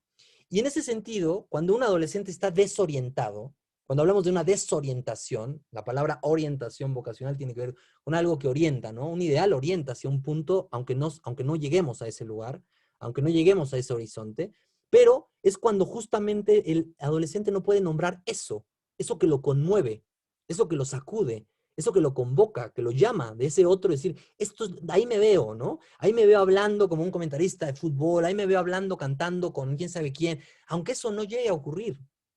Pero qué importante es el lugar, por ejemplo, de la fantasía para los adolescentes también, el lugar de los ideales, ¿no? Entonces, eso que no se puede a veces nombrar, hay que ayudarle al adolescente a nombrarlo. ¿Cómo? Bueno, hay algo que en este caso Philippe Lacaze, un psicoanalista, habla del despertar y el exilio, me gusta mucho este texto, porque él retoma algo que es un poeta que se llama Arthur Rimbaud, que él a los 15 años era un joven que, bueno, inquietísimo, se escapaba de la casa de la madre muchas veces para irse a París y siempre lo regresaban a casa y se volvía a escapar, hasta que después, digamos, toma la poesía como una manera de poder como inscribirse, ¿no? Y en tratar de construir ese propio lugar y la fórmula. Lacadet dice que es como el adolescente moderno, ¿no? Y en el sentido de lo moderno, no porque sea algo actual, sino porque para los padres siempre cada hijo adolescente, de alguna manera, siendo los padres, nosotros como padres, digamos, somos viejos para el adolescente, ¿no? Es decir, en ese sentido es la modernidad, ¿no? Siempre cada hijo adolescente para cada padre de cada época es moderno. Y el lugar y la fórmula para Rimbaud tenía que ver con esta cuestión de la errancia, del vagabundeo. Y él andaba por aquí, por allá, y con Baudelaire y con otros poetas, ¿no? Y entonces él escribe un fragmento que yo tomo acá de un poema que se llama Vagabundos, muy bonito, que dice, y errábamos, alimentados con el vino de las cavernas y la galleta del camino, apremiado yo por encontrar el lugar y la fórmula. Paradigmático del tiempo adolescente, esta búsqueda, ¿no? Que puede ser aparentemente de pronto muy errante, ¿no? O sea, a ver qué estás haciendo de tu vida, ¿no? ¿Para dónde quieres ir? Oye, ¿por qué? Pues, parece que no quieres nada. ¿Por qué te vas por allá? Si aquí eres tan bueno en esto. Bueno, es que uno a veces hace ese rodeo para poder a lo mejor encontrarse con eso o encontrarse con otra cosa, ¿no? Pero de ahí que, por ejemplo, algunos en esa búsqueda puede ser que, digamos, encuentren conductas de riesgo, ¿no? En las conductas de riesgo que a veces hay en ciertos adolescentes tienen que ver con esta búsqueda salvaje, dice la Lacadet, de ese tratar de encontrar su lugar, la manera de relacionarse con el mundo y la fórmula propia. ¿Cómo ayudar, acompañar a que haya esa respuesta o ese encuentro con el otro, que no es algo que le vamos a poder, digamos, asegurar a un hijo, nunca? Eso es muy importante que lo asumamos, digamos, desde el lugar de la paternidad. Pero sí es muy importante que haya un otro que le dé un sí al adolescente. Un otro que puede ser encarnado por un maestro, que puede ser encarnado por un tío, que puede ser encarnado por un abuelo, que puede ser encarnado por cualquier otro, ¿no? Un otro es ese que le puede dar un sí ante una invención. El otro día, a principios de octubre, un chico me consultó, ¿no? Para justamente saber si él podía o no dedicarse a ser escritor, ¿no? Y decía, yo quiero ser escritor. Entonces, pues bueno, en realidad él quiere ser eso. Y él escribe, y ha escrito, y está escribiendo una novela. Y entonces, bueno, me dijo, oye, ¿me puedes leer, ¿no? Lo que he escrito, estos capítulos, lleva 5 capítulos. Y dije, claro que te puedo leer, ¿no? Es decir, acoger esa palabra del adolescente. Aunque para mí pueda ser buena o mala lo que lea, eso no importa. En realidad que otro le dé un sí a esa posibilidad de inventar un camino propio, aunque sea arriesgado. Yo no me puse a decirle, oye, pero los escritores, oye, pero pues es que no vas a poder ganar dinero, oye, ¿cuánto tiempo vas a ganar dinero? O sea, esas preguntas en realidad a veces no son tan trascendentales como para poder darle un sí al hijo o a la hija para que él vaya como justamente vivificando ese deseo, ¿no? Ese deseo que lo habita, ¿no? Y también, al mismo tiempo, es muy importante que haya un otro que diga que no, cuando ese camino está llevándolo hacia la autodestrucción, hacia este goce ruinoso, ¿no? Hacia eso que lo está como afectando y que no le hace ver, no le hace reconocerse en lo que está haciendo. Ahí hay que decir que no. Ahí hay que poner un alto, ahí hay que poner un límite, ¿no? Cuando, por ejemplo, este vacío que implica el deseo, este agujero, este hueco que uno ante la búsqueda quiere llenar con algo que lo satisfaga y que nunca lo encontramos, porque así es el deseo, y afortunadamente, porque si se colma, es como decir, ¿qué más hay que buscar? Ese vacío, ese agujero, posibilita la búsqueda. Y entonces, cuando hay algo que está, digamos, colmando ese agujero desde, por ejemplo, en los objetos de consumo, la droga, cosas así, bueno, ahí estamos hablando de algo del orden de lo ruinoso, de lo mortífero, no de lo vivificante, ¿no? No de lo que puede crear otra posibilidad o una invención para cada hijo o para cada hija. Y entonces, cuando uno le da esa posibilidad, independientemente de que al final del camino cambie hacia otra cosa, algo del orden de esa subjetividad en el adolescente se estabiliza. Y entonces es muy importante que haya ese otro que es significativo, que a lo mejor, y es muy importante aceptarlo cuando uno llega a ser padre de un adolescente, que es que no seas tú ese otro, ¿no? O sea, no necesariamente va a ser el padre o la madre, incluso es otro afuera, ¿no? Que le va a decir incluso eso que tú mismo le has dicho a lo mejor durante 10 años y que parece que nunca te ha escuchado, ¿no? Bueno, es que en realidad lo ha escuchado, pero también importa muchas veces lo que se nos dice, no solo por el contenido, sino por quién nos lo dice y cómo nos lo dicen, desde dónde nos lo dijeron, ¿no? Entonces, bueno, hay que asumir que a lo mejor hay cosas que tú le dijiste durante 10 años y que alguien vino y se lo dijo y le pareció una maravilla, lo escuchó en un conferenciante, en un autor y dijo, wow, es lo máximo. Bueno, te lo llevo diciendo toda la vida, sí, pero nada sirve recalcarle eso. En realidad importa que encontró ese otro que le pudo decir sí a eso que está él deseando, ¿no? Y eso me parece sumamente importante para lo que vamos a ver cerrando en materia de orientación vocacional. Y para ir concluyendo, diría, hay que posibilitarle al adolescente esa creación de una otra escena. El adolescente está en la escena del mundo. Todo el tiempo hablamos de, o sea, bueno, hablamos, hemos dicho, ¿no? Hablamos de ellos, hablamos poco con ellos y se escucha poco lo que ellos hablan, pero la escena pública son los jóvenes, ¿no? Los jóvenes están en esa escena todo el tiempo, pero abrirles la posibilidad hacia otra escena implica que no le vamos a poder dar una certeza. Lo hemos hablado sobre esto de la incertidumbre ahorita en estos tiempos y toda esta dificultad. Pero traje este poema, este fragmento de poema de yo no sé cuándo, Arturo, pero un día, porque me gustó mucho de Luis Ríos, porque no podemos garantizarle nada a un hijo. Pero dice, yo no sé cuándo, Arturo, pero un día será un milagro de pureza el alba, vida inmortal que permanece dentro de esa otra vida que discurre y pasa, más allá del silencio, más allá del dolor y de la esperanza, ¿no? Yo no sé, pero un día, ¿no? Es una promesa, ¿no? El otro día, este chavo que les conté la vez pasada, que dijo cómo estaba enojado con su padre porque su padre no soportaba que él le pudiera enseñar algo, ¿no? Y que ahora cada vez que le quiere enseñar ahora a este hijo algo, a ese padre se irrita y se desespera. Y le dice él, bueno, ¿por qué yo no me podía desesperar? Entonces ahí cuando tú me tratabas de enseñar algo, él decía algo muy bonito, decía, el acompañamiento de un papá, yo creo, Javier, que termina ahí donde un hijo tiene una meta para sí. Y hablaba de las premetas, ¿no? Y yo, cuando dijo premetas, le entendí promesas. Y creo que tiene que ver con la promesa, no con la certeza, la posibilidad de acompañar a un hijo adolescente. Cuando uno da esa posibilidad de proyectar, aunque sea incierto un futuro, aunque sea abierto, aunque no esté de alguna manera ahorita asegurado, nunca lo está. Pero esos proyectos abiertos, aunque no tengan, a veces sintamos desde la escucha del adulto, que no tienen pies ni cabeza, en realidad, pensemos esto del cuerpo adolescente, justamente es que eso se está armando. No le podemos pedir a alguien que nos dé una obra escultural terminada cuando eso está en tránsito, cuando se está construyendo, se está esculpiendo. El deseo, entonces, poder darle esa otra escena de eso que está deseando, que dijimos ya, no es lo que quiere necesariamente. El deseo no es lo que se quiere porque pensamos en la pareja muchas veces, cuando se tiene una pareja, no necesariamente lo que nos pide la pareja es lo que quiere. Y ahí tienes al hombre a veces diciéndole a una mujer, ah, es que me dijiste que querías esto. Sí, pero ya no. O sí, pero no fue porque no te nació. Sí, pero lo que quería es otra cosa. No se quiere necesariamente el objeto que se pide, sino que en realidad lo que se desea está en otro lugar. A veces lo que se desea es la compañía, es la presencia, es la escucha, ¿no?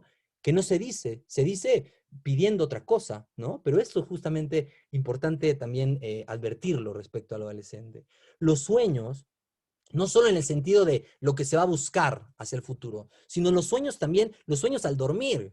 Los sueños al dormir, hoy los psicoanalistas hemos dicho que es una manera de resistir el deseo. Es todavía ahí donde uno puede elaborar, donde uno puede justo soñar, poner a jugar el deseo, esos miedos, esas angustias, pero también eso que se desea inconscientemente, ¿no? Una manera de resistir a lo que está pasando, los sueños. El fantaseo, porque cuando fantasea un adolescente, lo que hace es como una especie de ensayo de los encuentros. Ensaya cómo se va a encontrar con el amigo, con la novia, con la chava con la que quiere, con la familia, con el maestro, con el examen, es decir, es un ensayo el fantaseo. Es muy importante, ¿no? La posibilidad. En cuando uno sanciona, cuando un adolescente fantasea y uno le dice, ah, es una fantasía, qué tontería. Es que es importante la función de la fantasía para el niño y para el adolescente. Hay muchos que dicen, es que el niño es muy fantasioso, ¿no? Pues es que es una condición de la estructura psíquica del adolescente, del niño y del adolescente también en otro sentido. Lo que pasa con el adolescente es que el adolescente se da cuenta de que esas fantasías ya las puede llevar a la realidad y eso le produce angustia, ¿no? Ya no es solamente el terreno de la fantasía para él, sino también el de la realidad. Y de ahí que sea muy importante poder, a propósito de esto, el lugar y la fórmula, esta búsqueda de ese lugar y fórmula, la invención.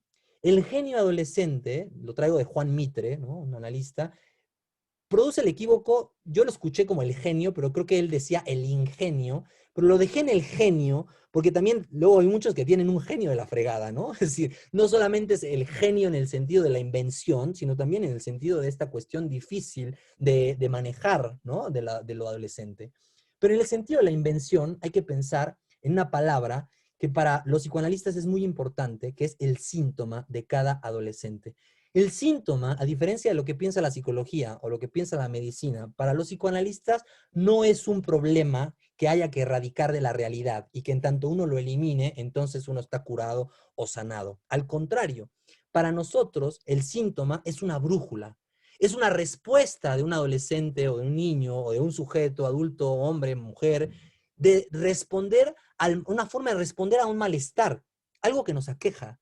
Y respondemos con un síntoma. En el sentido de que el síntoma va a ser brújula, es porque no lo vamos a tratar de erradicar. Un niño cuando tiene una fobia no nada más es tratar de quitarle la fobia y el miedo a lo que tiene, es que ese miedo representa otra cosa en realidad. Es decir, es solo semblante de algo que se está mostrando para justamente darle lectura.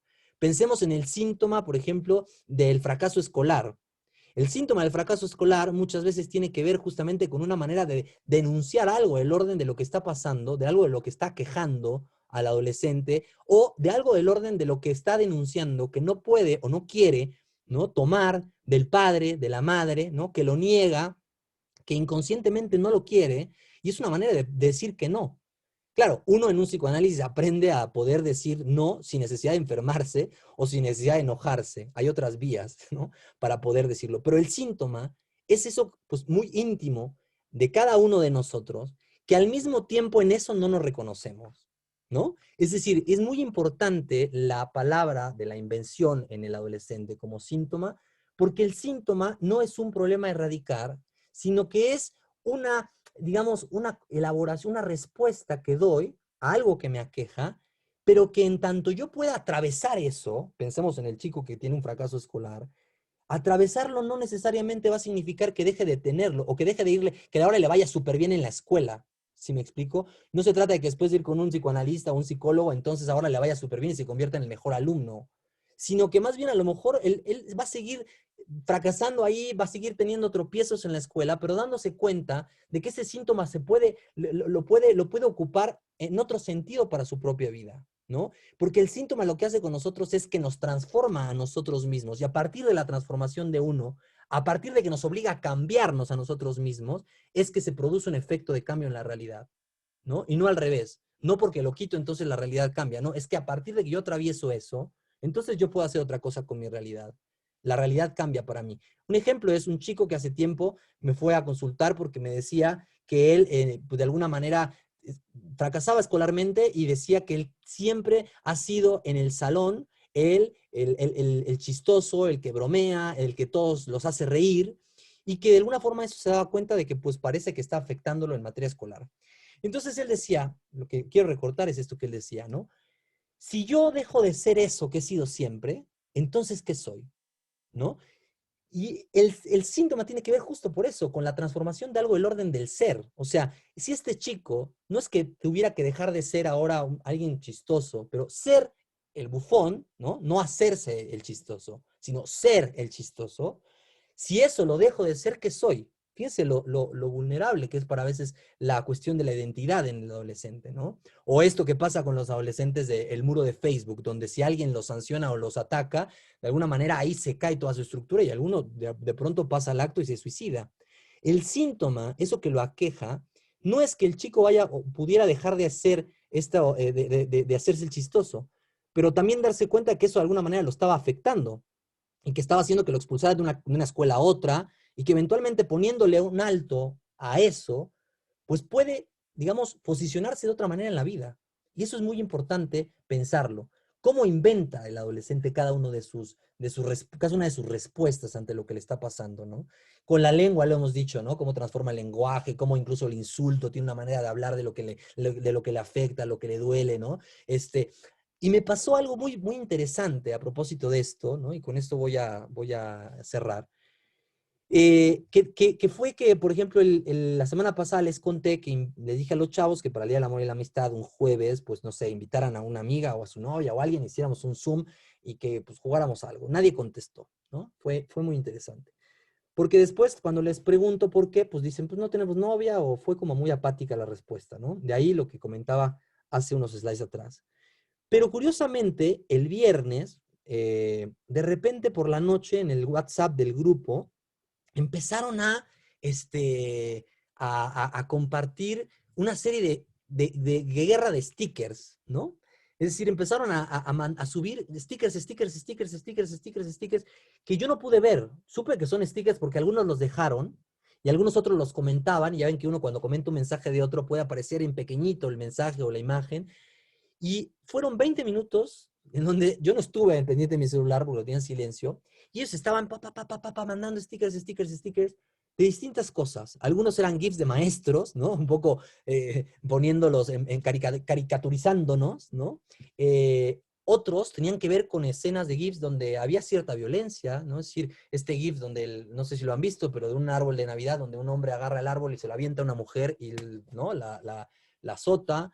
Otro donde agarra un bote de basura y la empuja, o sea, se lo avienta a una mujer. Yo no sé de qué estaban hablando, pero podía como algo de esto pictórico, ¿no? Traducirse en un lenguaje que ellos estaban conversando. Lo que a mí me pareció muy importante e interesante, y es lo que quiero decir respecto a esta como cuestión ingeniosa, es que más allá de que yo fuera un otro que estaba ahí y que dijera, oye, qué grave, y que estaban diciendo, no, es que realmente no pude saber, porque ¿qué hicieron ellos? Borraron los mensajes. Ya ven que uno cuando borra un mensaje dice, este mensaje ha sido eliminado. Entonces yo me encontré con una cadena de mensajes que decía, este mensaje ha sido eliminado. Y entonces decía, el que nada teme, nada borra. Era el único GIF que dejaban. El que nada teme, nada borra. El que nada teme, nada borra. Y entonces me parecía muy interesante porque estaban jugando en una cuerda floja. No sé qué decían, pero estaba un otro ahí, que soy yo, digamos, en la autoridad que represento dentro de ese chat, porque ellos tienen otro, pero que al final de pronto me doy cuenta de que eso para mí tuvo valor de una invención, de esta creación, de una adentro y una afuera. Fue como una invención de crear una forma de delimitar un espacio donde el otro no puede entrar, donde el otro no entiende, donde el otro no sabe. Agujerear al otro, el saber del otro, ver que los padres no lo saben todo y no lo pueden saber de uno, incluso no pueden responder qué quiero en la vida, es tan importante y tan angustiante, pero en este caso me pareció una invención interesante porque lo que hacía era para mí la experiencia de que ese mensaje al cual yo no tengo acceso, que no pude acceder, es como si me hubieran cerrado la puerta en la cara, ¿no? Es como esto que hace la baceta que te cierra la puerta y no entras, porque cada vez que yo quería entrar, borraban el mensaje. Entonces, esa cuestión de no poder llegar y dejar afuera al otro, me pareció genial. O sea, me pareció una invención, ¿no? Muy interesante. Así la pensé, igual no lo es así, pero es una propuesta que les hago a propósito de lo que hoy hablamos. Voy a dejar acá para simplemente escuchar dudas, comentarios y la próxima, bueno, iremos cerrando en materia de orientación vocacional y estas cosas, pero adelante, los escucho. ¿Qué piensan? O sus dudas también por el chat, adelante.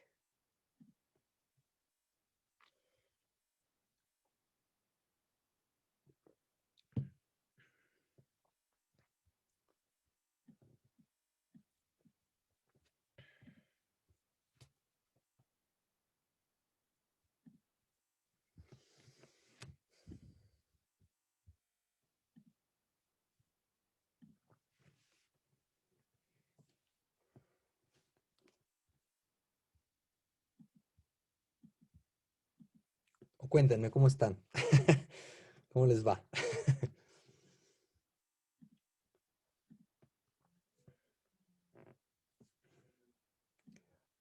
No sé, algo que los deje pensando, alguna inquietud, alguna pregunta.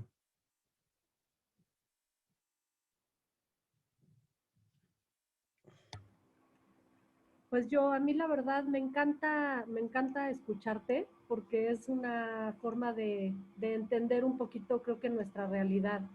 Entonces, como que me da un poco de luz en el camino y yo te lo súper agradezco. No, pues, qué bueno que haya una lucecita prendida, siempre hay una luz. Muchas gracias, Angie. Dice por acá, el humor de los chavos de ahora es muy extraño. Me enseñan memes y me dicen, tú no vas a entender, ma. Y de verdad que no se entiende. Claro, claro, es bien interesante cómo eh, digamos, el humor y el humor de por sí, en el caso, por ejemplo, de los varones, a veces produce cierta como segregación, ¿no? O sea, el albur, por ejemplo, ¿no? En el caso de algunas veces hay una mujer que falleció, creo que es la reina del albur, era mujer, en Tepito, ¿no? Pero normalmente hay una lógica distinta respecto a lo que el albur representa para el varón que, por ejemplo, para las mujeres. Ahora, no quiero decir con esto que todos los memes únicamente sean albur, sino que producen esta cuestión como de un doble sentido y a veces en el orden de una connotación sexual también. También es cierto que hoy hay muchos que tienen que ver con lo que está pasando en las redes sociales, ¿no? En el tiempo real, que a veces uno no da cuenta de eso porque no sabe qué está pasando. O sea, ese es el lenguaje, ese es el mar donde están los adolescentes hablándose y del cual el otro está excluido, ¿no? No solo porque en las redes donde a veces uno frecuenta a los adolescentes buscaban a lo mejor que cuando nació Facebook se fuera el espacio de ellos, ¿no? Su propio muro, su espacio, pero después llegaron las mamás o los padres a meterse al Facebook y se fueron a otro lugar, ¿no? Es decir, no, se escabullen, huyen de eso. Y es cierto que no vamos a entender. Ahora, a veces es absurdo decirle, bueno, explícame, porque te dicen, es como cuando quieres contar un chiste y el otro te dice, explícamelo y pierde todo su sentido, ¿no? En realidad, más bien, creo que esa es o sea, como la propuesta que hago también de a veces soportar un poco, soportar eso de que, pues, digamos, el otro nos vea como si fuéramos tontos. No lo somos, sabemos que algo está pasando, pero en el fondo está bien no saber y soportar eso produce a veces heridas narcisistas en uno como adulto, como padre, ¿no? Que si suponemos todavía que sabemos todo de los hijos, eso nunca ha sido así, pero ahora menos, ¿no? En un adolescente mucho menos, ¿no? Entonces, quizá hay que soportar eso, ¿no? Que diga uno, pues no entiendo, sí, efectivamente no se entiende, ¿no? Y hay una cuestión rara, ¿no? Esto es raro, sí, es cierto, es otro lenguaje. Yo me llevo mucho que pensar, formas tan interesantes de ir extendiendo todo lo que ahora los chavos viven, experimentan, se comunican como en clave Morse, claro, claro, es lo que les decía, esta deformación de la lengua, es genial. Y por eso decía que también en la digresión que hice de esta cuestión de las posiciones de la sexualidad actual, son los jóvenes los que han hecho esta deformación del lenguaje, por ejemplo, en el sentido inclusivo, ¿no? O sea, son los que han propuesto que no sea solo las y los otros, sino les otres, ¿no? O sea, ya se habla en ese como cuestión de, de lo no binario en la sexualidad, pero esa deformación produce una transformación también de las relaciones con los demás. Entonces sí, es una como clave Morse que solo ellos pueden identificar a veces, pero que tampoco creamos que ellos saben a veces muchos respecto de lo que dicen. O sea, no es que tampoco entiendan mucho ellos a veces de lo que ellos mismos pueden decir de sí mismos, ¿no? Y eso es también lo interesante. Sus compañeros en el chat se mueren de risa, es como un desahogo en este encierro. El humor es súper importante en este tiempo. O sea, de verdad que podamos reírnos, que podamos hacer chistes, que podamos bromear, ¿no? Creo que es genial. Y si sus hijos están riendo, es muy buena señal. O sea, que estén en una reunión y que estén carcajeando, la verdad está padrísimo y qué bueno, porque hace falta podernos reír hoy bastante, ¿no? Vi la película que recomendaste, La sonrisa de la Mona Lisa, me gustó mucho el mensaje donde la individualidad es muy importante y no hacer estereotipos en base a lo que uno piensa que es lo correcto. Claro. La próxima sesión les prometo que si les parece, y un poco les digo desde ahora para que puedan a hacerse un poco a la idea, me gustaría escucharlos iniciando para que no produzcamos esto, ¿no? De que, no sé, me gustaría conversar de las películas que vimos, ya sea La Mona Lisa o La Sociedad de los Poetas Muertos, y yo les voy a compartir ahorita un Excel con respuestas de los chavos a una serie de preguntas que yo les hice a propósito de la película de La Sociedad de los Poetas Muertos. Son alrededor de unas 80 respuestas, no tienen que leerlas todas, obviamente, pero para que se den un poco una idea, hay hombres y mujeres, solamente les quité los nombres y solamente dirá hombre, mujer, chavos y chavas de preparatoria que han respondido a unas preguntas muy puntuales que yo les formulé, donde articulo todo esto, ¿no? La sexualidad, la transgresión, la vocación, la poesía, ¿no? Y van a ver que hay cosas súper interesantes de las reflexiones. Algunas a lo mejor no van a entender porque tienen que ver con cosas que he vivido con ellos dentro del salón, pero me pueden preguntar. Yo no les voy a decir que no entienden. Les voy a explicar si quieren, les comparto, ¿no? Eh, Creo que la comunicación y relaciones a través de los dispositivos electrónicos que tienen disponibles y es invisible para nosotros cuando es por escrito y por este medio quizás son más comunicativos que verbalmente, sin duda. Pero de ahí lo importante que es que haya ese otro que diga que sí. O sea, a mí me ha tocado ahorita en este tiempo que hay chavos que están muy angustiados, pero que cuando quiero hablarles no quieren. Y me dicen, no, no, me dicen, ¿podemos hablar? Sí, claro. Y entonces yo le digo, ¿a qué hora hablamos? O, me llamas a tal hora. Me dicen, no, no, ya estamos hablando. O sea, ya acá en el WhatsApp estamos hablando. Ok, acá nos quedamos. Y hay un chavo que durante todo el año únicamente me ha posibilitado hablar con él por WhatsApp y por correo electrónico. Y el otro día en un correo electrónico me dijo, oye Javier, qué interesante me pareció esta discusión que tuve contigo, ¿no? Cuando nunca fue una cuestión de palabra, ¿no? Fue por escrito. Bueno, hay que posibilitarles eso, ¿no? O sea, aunque sea si es por lo escrito, que sea esa la vía. Creo que la función de lo escrito tiene una función fundamental de inscripción, de relación con otro, con ese otro mayúsculo que decía, ¿no? El diario es ese otro al que uno le conversa, que no necesariamente, digamos, le contesta, pero que está en una cuestión dialógica, ¿no? Fuera de los padres. Es íntimo. El diario no se podía leer, ¿no? No era algo que podía leer los papás, ¿no? Entonces, el muro de Facebook se convirtió para muchos en el diario en algún momento. Ya después, cuando los padres se metieron, pues dejaron de usarlo, ¿no? Pero sí, es súper bien que sea todavía una vía de comunicación para ellos, ¿no? Ellos creen saberlo todo, más que nosotros. Sí, a veces, a veces hay esta como semblante de omnisapiencia, omnipresencia, omnipotencia adolescente, pero también creo que hay que pensar que a veces esta cuestión de saberlo todo puede ser semblante de justamente de una angustia de lo contrario, ¿no? De eso que produce el no saber qué pasa con respecto a sí mismos, ¿no? Y como cuando alguien puede hablar mucho de la vida de otros, pero cuando le preguntas de la propia, no puede hacer ninguna elaboración personal, ¿no? Es decir, ahí es donde a veces está la interpelación para el adolescente, ¿no? Entonces, bueno, creo que tampoco nos vayamos tanto con la finta, ¿no? Y creo que es eso, o sea, tampoco hay que sentirnos en una rivalidad respecto a que sé yo más que tú, ¿no? Porque sería como colocarnos en un lugar donde no va. Que él crea que yo no sé de lo que me está hablando como el meme, pues sí, efectivamente puedo no saber de facto, o puedo saber, pero igual, digamos, hago con eso otra cosa. Yo hoy traía unas anécdotas que les quería compartir de dos anécdotas de un psicoanalista respecto a su hijo, se las voy a dejar para después, para que se conecten la última y no vayan a dejar ahí en el camino botado, pero un poco va en relación a esto, ¿no? Creo que la comunicación y las relaciones a través, esto ya lo leí, hablan escribiendo, chateando. Sí, sí, sí, sí. Es decir, hay que decir que lo que creo es que hay que escuchar eso, esa manera de decir, aunque sea por los GIFs, a que sea por el silencio, o que sea por el grito, a veces por el insulto, a veces por el reproche, a veces por el síntoma, ¿no? A veces por la apatía, a veces por el dolor en el cuerpo. Yo creo que son ciertamente, de eso, hablaba del síntoma, ¿no? Una manera de responder y a partir de esa manera hay que tomarla como, a ver, bueno, con esto, ¿qué podría ser mi hijo de otra forma? El ejemplo que di del fracaso escolar es un ejemplo, pero hay miles. Por ejemplo, podríamos pensar en Luciano Lutero tiene varios libros sobre la cuestión de la pareja, yo les he dicho, y él habla, por ejemplo, del tema de los varones hoy. Los varones, y a mí me ha pasado en consulta, la mayoría de los, digamos, los motivos principales de consulta dentro de los varones muchas veces tiene que ver con los celos y con la impotencia actualmente, ¿no?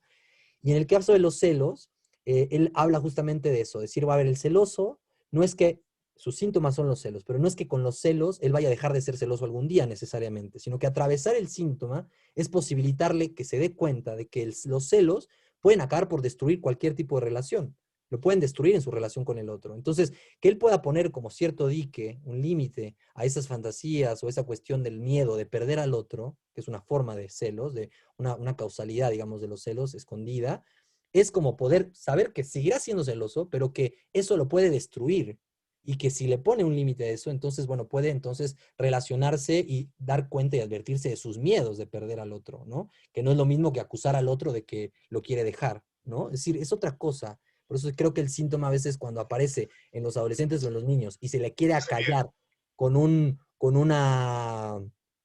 fármaco o con un diagnóstico, me parece pues complicado, ¿no? A ver, acá alguien hablaba por acá. Sí, sí, sí, Javier.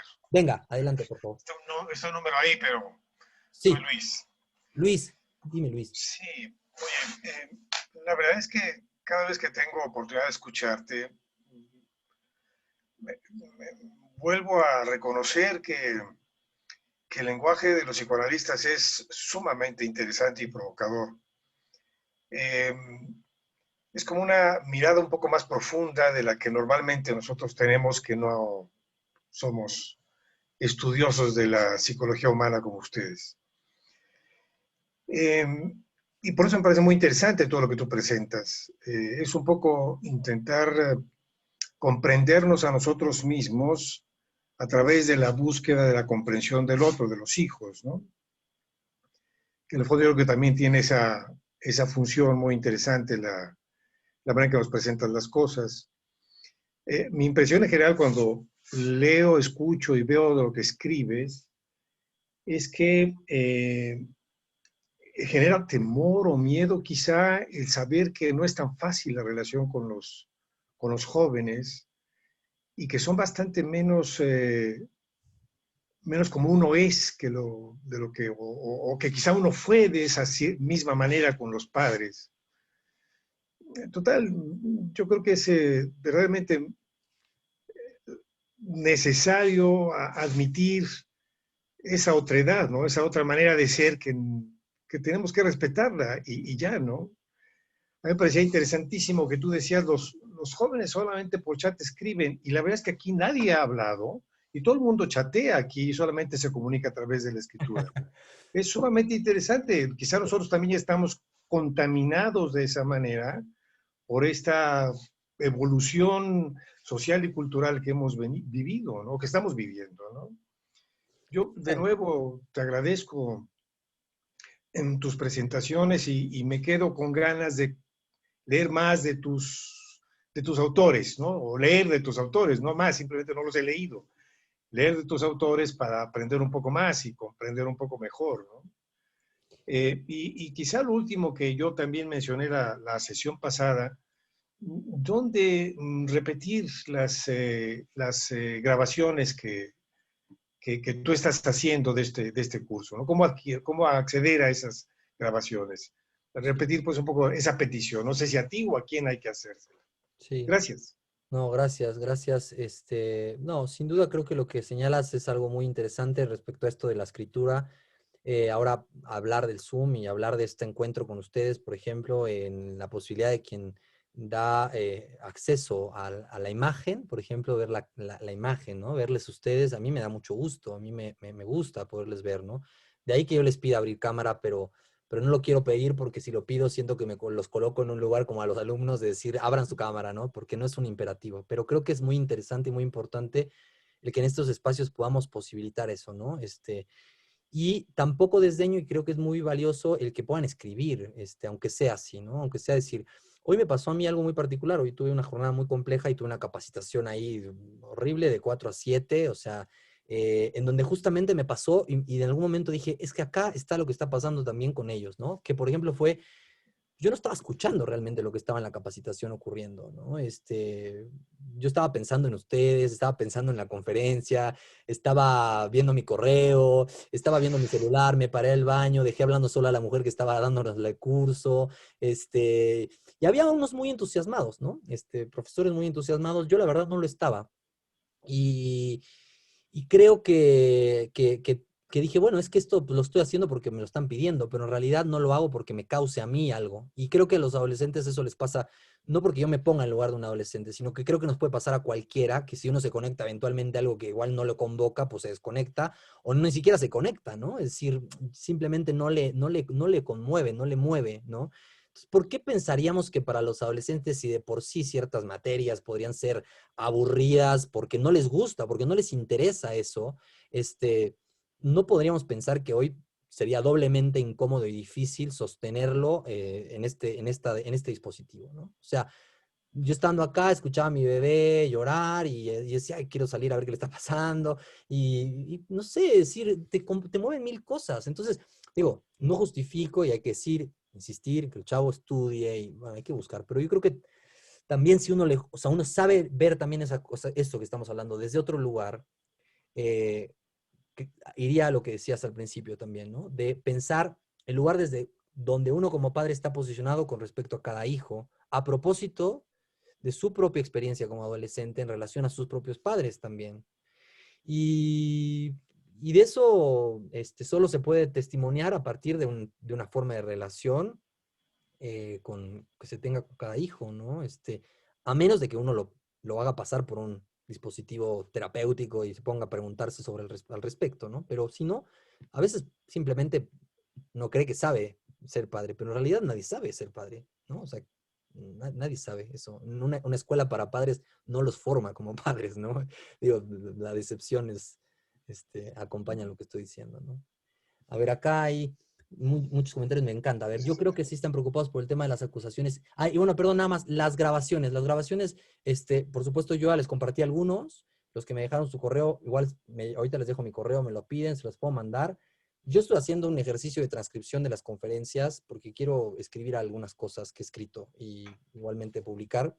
Y por eso no he subido a YouTube mis conferencias. O sea, pero porque quiero hacer algo con esto de otra orden, ¿no? Pero con mucho gusto, por supuesto, se las comparto por correo electrónico.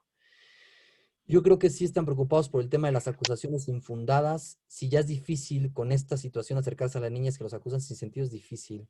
Este tema es todo un tema, la verdad, es todo un tema. Me parece interesante, porque no hay que generalizar, ¿eh? No hay que decir todas las chavas, todos los hombres, pero hay que ver como caso a caso cómo se dan las cosas. Comentar sobre la adolescencia retardada, que se está prolongando la adolescencia. Ahorita hago un comentario sobre la información que ellos manejan, que por lo general son cosas que ven en internet. Siempre les digo que no se queden con lo primero que se encuentran, que investiguen y de fuentes confiables, porque muchas veces se creen todo lo que leen y es peligroso que tengan ideas erróneas. Ahorita hago un comentario. Exacto, darnos la oportunidad de entender lo que para ellos es comunicarnos y entender que muchas veces dentro de este común hay algo que se asimila como cuando éramos jóvenes. Por lo menos a mí me ha funcionado, aunque a veces sus memes o stickers son sin sentido, nos ayuda a comprender con simplicidad la que se manejan. Ha sido muy interesante todo lo que comentas. En lo personal, la orientación vocacional, justo das consejos para ver cómo apoyar a mi hijo en esta etapa, en la disyuntiva de una carrera u otra, y veo que va a elegir lo que no le apasiona tanto, por lo que la carrera que le apasiona, la escuela que le imparte no le gusta, es por cuestión académica, sino por ser de la universidad. Es todo un tema también esta cuestión de lo académico, el discurso universitario y la educación como imposición de ideales y el deseo humano, ¿no? O sea, la realidad, digámoslo así, la educación lo que hace es imponer ideales y suponer que hay una manera de moldear, ¿no? De forjar o esculpir mentes, identidades, cuerpos atados a una banca. O sea, ese es un problema, pero de toda la historia de la educación. Lo que pasa es cuando en la educación puede haber una posibilidad de encontrar justo algo del orden de ese deseo, o sea, cuando algo convoque causa, porque justo el encuentro con un maestro, el encuentro con algo que fue lo que provocó una posibilidad de elegir algo que me movió, que me hizo desear otra cosa, ¿no? Eh, Ahora, respecto a lo que preguntaban sobre la adolescencia retardada, yo lo que creo que conviene decir justo es que la adolescencia es un concepto, digamos, sociocultural. Hemos dicho que se construye a propósito del siglo XIX, ¿no? Principios del siglo XX, socialmente. No es propiamente un tiempo cronológico de la evolución humana, ¿no? O sea, en realidad la pubertad es ese tiempo donde justo aparecen todos estos cambios de orden, digamos, del cuerpo real, ¿no? Y que afectan y que producen un efecto. Y que ese efecto es justamente lo que llamamos adolescencia. Eso es una lectura psicoanalítica, es decir, es el síntoma de lo que ocasiona justamente la pubertad, ¿no? Es esa respuesta del malestar que aqueja en la pubertad. Ahora, por esa razón, no es un tiempo cronológico, es algo lógico, es algo es algo que independientemente de ser adulto o no, puede uno estar, ¿no? Implícito, implicado en algo de un tiempo adolescente. Un comportamiento adolescente, ¿no? En un adulto lo puede uno encontrar a pesar de que tenga 35 o 40 años. Ahora, en el sentido sociológico, esto de la adolescencia retardada tiene que ver con que también, a propósito de la falta de rituales de pasaje que hemos hablado, se ha extendido difícilmente para el adolescente la posibilidad de que a los 18 años, que es cuando se le llama mayor de edad y eventualmente socialmente reconocido como un adulto, de manera tramposa, el adolescente esté en posibilidad de emanciparse. En un sentido autosuficiente en materia económica, en un sentido independiente en cuestión de pensamiento, ¿no? Y en un sentido autónomo en cuestión de las normas o las leyes. O sea, es decir, es difícil que un chavo a los 18 años hoy se pueda emancipar. En nuestro país es muy complicado. Es muy complicado para jóvenes hoy adquirir, por ejemplo, un bien inmueble, ¿no? Es decir, se la viven rentando y ahora pues viven con roomies, ¿no? Y bueno, eso en el mejor de los casos, pero la mayoría dice, me ahorro esa lana, y los mismos padres se los dicen. Yo he escuchado pacientes que me dicen, me quiero ir a vivir con una amiga o con mi novio, pero eventualmente los padres dicen, ¿y para qué te vas? ¿No? O sea, es decir, acá lo tienes todo, o sea, es absurdo que te quieras ir en un lugar donde lo tienes todo, mejor ahorra. Bueno, es que en realidad el ahorro, ahí pasa, ese ahorro puede pasar paralelamente por otro costo de quedarse ahí durante mucho tiempo, algunos 35, 40 años, y no salir nunca del hogar, ¿no? Nunca salir de la casa de los padres. Pero dejar de ser adolescente no solo tiene que ver con salir de casa de papá o mamá, porque uno puede haber salido, incluso haberse ido a otro país a vivir y no haber podido separarse de la madre o del padre eventualmente, ¿no? O sea, esta cuestión de separación tiene que ver con algo que pasa por otro lugar. Ahora, lo retardado es que hoy, por ejemplo, hablando de lo que hemos hablado de las parejas, los adolescentes, los jóvenes, pueden también elegir que a lo mejor su prioridad, llamémoslo así, no está en la relación con otro, en compartir esa relación con el otro, ¿no? Sino en, por ejemplo, tener una profesión, tener una maestría, una especialidad, y luego un doctorado, y luego un postdoctorado, ¿no? Y entonces, ahora sí, ya veo si quiero estar con alguien, pero mejor estoy solo porque estoy más cómodo, ¿no? O sea, o los que están juntos y eventualmente se separan o tienen hijos y después dicen, aprendí a que mejor me gusta estar solo y prefiero estar solo. Incluso uno de los analistas que he comentado habla de la clínica del soltero en la actualidad, ¿no? O sea, es decir, todo un trabajo, toda una serie de casuística, ¿no? A propósito de esto que está pasando. Entonces, lo adolescente en ese sentido de lo retardado estaría en que más bien justo es esa imposibilidad de un hombre o una mujer para hacer ese pasaje hacia la relación con un otro, ¿no? Porque el otro nunca es garantía de nada y nunca me va a garantizar algún tipo de satisfacción. Mejor quedarme con mi profesión y ser un doctor y tener todos los honorarios y tener todo el prestigio y tener todo el tiempo y tener, ¿no? Y dinero. Y entonces, y el otro día me lo decía justamente una persona, ¿no? O sea, me decía, justamente es como, estoy en el momento donde puedo hacer esto, me decía, es trabajar en 3 trabajos diferentes, es médico, ¿no? 3 trabajos diferentes, ¿no? Y hablábamos y le decíamos, unos amigos y yo le decíamos, es que, ¿y el tiempo para ti dónde está? ¿Y el tiempo para otro dónde está? ¿Dónde cabe otro? ¿Dónde habría posibilidad para que otro se relacione contigo en tus múltiples quehaceres? No, bueno, es que ya llegará el momento donde cuando ya pueda, bueno, y cuando ya puedas, ¿qué te hace creer que el otro va a estar dispuesto para ti? O sea, es como esta fantasía a veces de lo retardado en ese sentido de lo adolescente. Prolongar ese tiempo donde uno tiene que salir de sí mismo para estar con otro. Y eso hoy le está costando a muchos. Eso sí, eso hoy está costando. Ahora, no quiere decir que esté bien o mal, ¿eh? Yo no lo juzgo así. Lo que creo es que es una manera de asumir un lugar en la vida ahora, ¿no? Eh, a ver, yo creo que están preocupados por el tema de esto ya lo vi. Ya vi este correo. Por aquí me faltaba comentar algo. Si alguien quiere decir algo, interrúmpame. Lo de la información falsa. Bueno, sí. Lo, lo, yo creo que el otro digital, el otro con mayúscula, el otro de la red, es un otro al que le preguntamos todos porque creemos y le suponemos un saber absoluto, ¿no?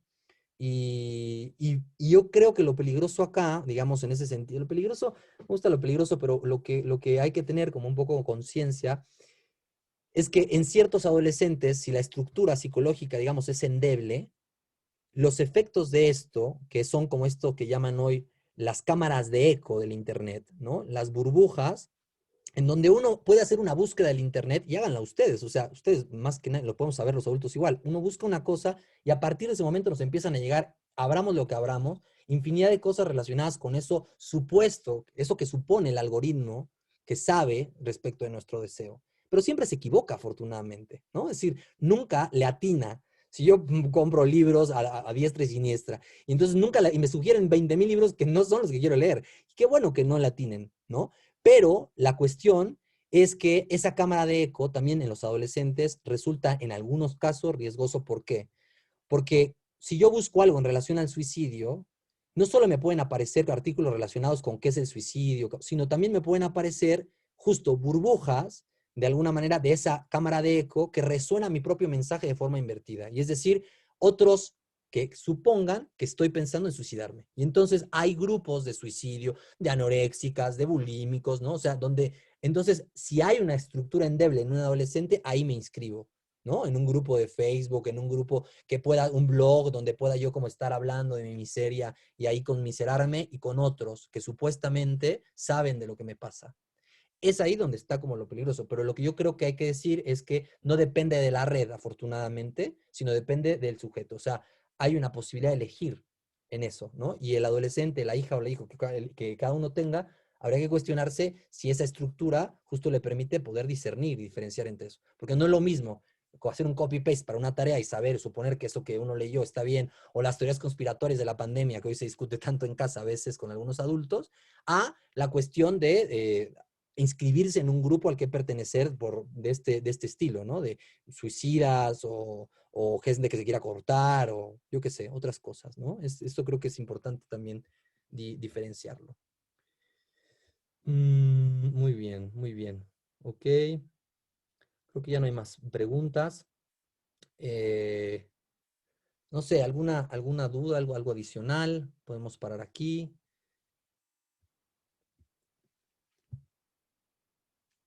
Muy bien. Bueno, ya que están aquí y no se van, nada más les voy a compartir las dos anécdotas que quería compartir. Las dos anécdotas que quería compartir, un poco era lo último que iba a decir, pero que tiene que ver con esta posibilidad de darle lugar a un hijo, de hacerle lugar, y sobre todo en el adolescente me parece súper importante. Son dos anécdotas que Luciano Lutero comenta respecto a su propio hijo, que es un niño, en un libro que se llama Matar al macho, ¿no? Y los varones deconstruidos. Pero él habla justo de dos cosas. Uno, que su hijo estaba con él viendo la película de Cars, no es la primera escena, ¿no? Están viendo la película de Cars, la segunda película, yo no la he visto, pero dicen que está muy bonita, en donde de repente el personaje principal, el Rayo McQueen, de pronto está entrenándose para llegar a la última competencia que lo va a volver a posicionar como un campeón. Pero resulta que el Rayo McQueen ya está un poco viejo y entonces ya no puede andar como antes, ya no va como antes. Y llega a la competencia y en plena competencia decide parar y hacerse un lado de la competencia. Y darle lugar ahora a la posibilidad de hacerse entrenador de otro, ¿no? Que le pueda suceder a propósito de la afiliación que hablábamos hoy. Y ese otro es una mujer, es una carrita, ¿no? No sé cómo le digamos, un carro de mujer, ¿no? Pero bueno, el caso es que le da lugar a otro y recuerda, dice, bueno, ¿qué pasó en ese momento donde el Rayo McQueen se sale de la carrera? Lo que sucede es que recuerda que su entrenador, ¿no? Que le dice un amigo que su entrenador le comentó que fue muy feliz ahí donde pudo entrenarlo y hacerlo un campeón, ¿no? Primera escena, primera anécdota. La segunda es que dice que su hijo todavía está en una edad en la que le pide cuentos, pero dice que los cuentos, digamos, ya no son cuentos clásicos los que le gustan, sino que ahora le apasiona a su hijo el fútbol y entonces él le busca una anécdota histórica del equipo de Boca Juniors, porque pues él es argentino, ¿no? Entonces pues busca una historia de Boca Juniors y se da cuenta que en el 97, ¿no? Le cuenta que Diego Armando Maradona, jugando un partido de fútbol, de pronto van perdiendo contra River y él decide salirse del campo, ¿no? Y ahí me dice algo que me encanta, que es, se da cuenta de que para ganar tenía que salirse para ganar, salirse del juego para ganar, ¿no? Vamos a pensar qué significaría eso, pensando como padre en relación a un hijo, ¿no? Adolescente. Y entonces, para dejar entrar a Román Riquelme, que quienes les gusta el fútbol sabrán que fue un jugador también muy importante de Argentina, y que además, bueno, fue también una figura importante. Y en ese juego, bueno, pues Palermo mete goles, ¿no? Y le cuenta al hijo cómo festeja Maradona el gol de Palermo, ¿no? Después, cuando sale del juego, ya cuando clasifican en la selección de Argentina para el Mundial, festeja el gol de Palermo con tanta pasión, más que como si lo hubiera metido él mismo, ¿no? Dice. Y justamente lo que dice, y se lo voy a leer literal porque me encanta, es lo siguiente, ¿no? Está hablando del horror a la paternidad en la actualidad. Y justamente dice, y Diego gritó ese gol más que uno propio porque ese es el misterio de la paternidad. lo que tanto horror causa en el mundo contemporáneo, que no solo somos felices con nuestros actos, sino también y fundamentalmente con los de los otros. Y en eso consiste el amor entre padres e hijos, ¿no? También saber ser feliz por la felicidad que le podemos propiciar a un hijo, o que podemos ver en un hijo, no solo en nosotros mismos. Digamos, creo que eso redondea lo que hablábamos de la adolescencia tardía, de retardada, la imposibilidad de hacer pareja hoy, muchas cosas. Pero me encantó las anécdotas y bueno, se las quería compartir. No me quedé con las ganas. Bueno, vamos a parar acá. ¿Les parece? Yo me quedo aquí, voy a copiar del chat los correos de quien me escribió y con mucho gusto les hago llegar, pues bueno, las grabaciones y nos vemos la próxima. Nos vemos el jueves próximo y cerramos este curso. Oye, muchas gracias. Buenísima Muchísimas la plática. gracias. Muchísimas gracias. Gracias, cuídense. Gracias, Javier. Cuídate. Buenas Gracias. noches. Buenas Bye. noches. Gracias. Buenas noches. Bye, cuídense Gracias. todos. Muchas gracias, Javier. Buenas noches. Eres usted un crack. Bye, cuídense mucho. Sí, buenísimo. Buenas noches. Gracias. Muchas gracias. Gracias. Máximo. Muchas gracias, Javier. Hasta Bye, luego. Adiós a cuídense. todas. Bye, Luis, que estés bien. Gracias.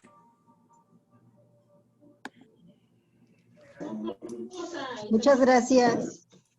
A ustedes, gracias. Buenas noches, gracias. A ustedes, muchas gracias. Bye bye. Buenas noches. Hasta luego, Javier. Buenas noches. Bye, buenas noches. Muchas gracias, Javi. Nos vemos dentro de 8 días.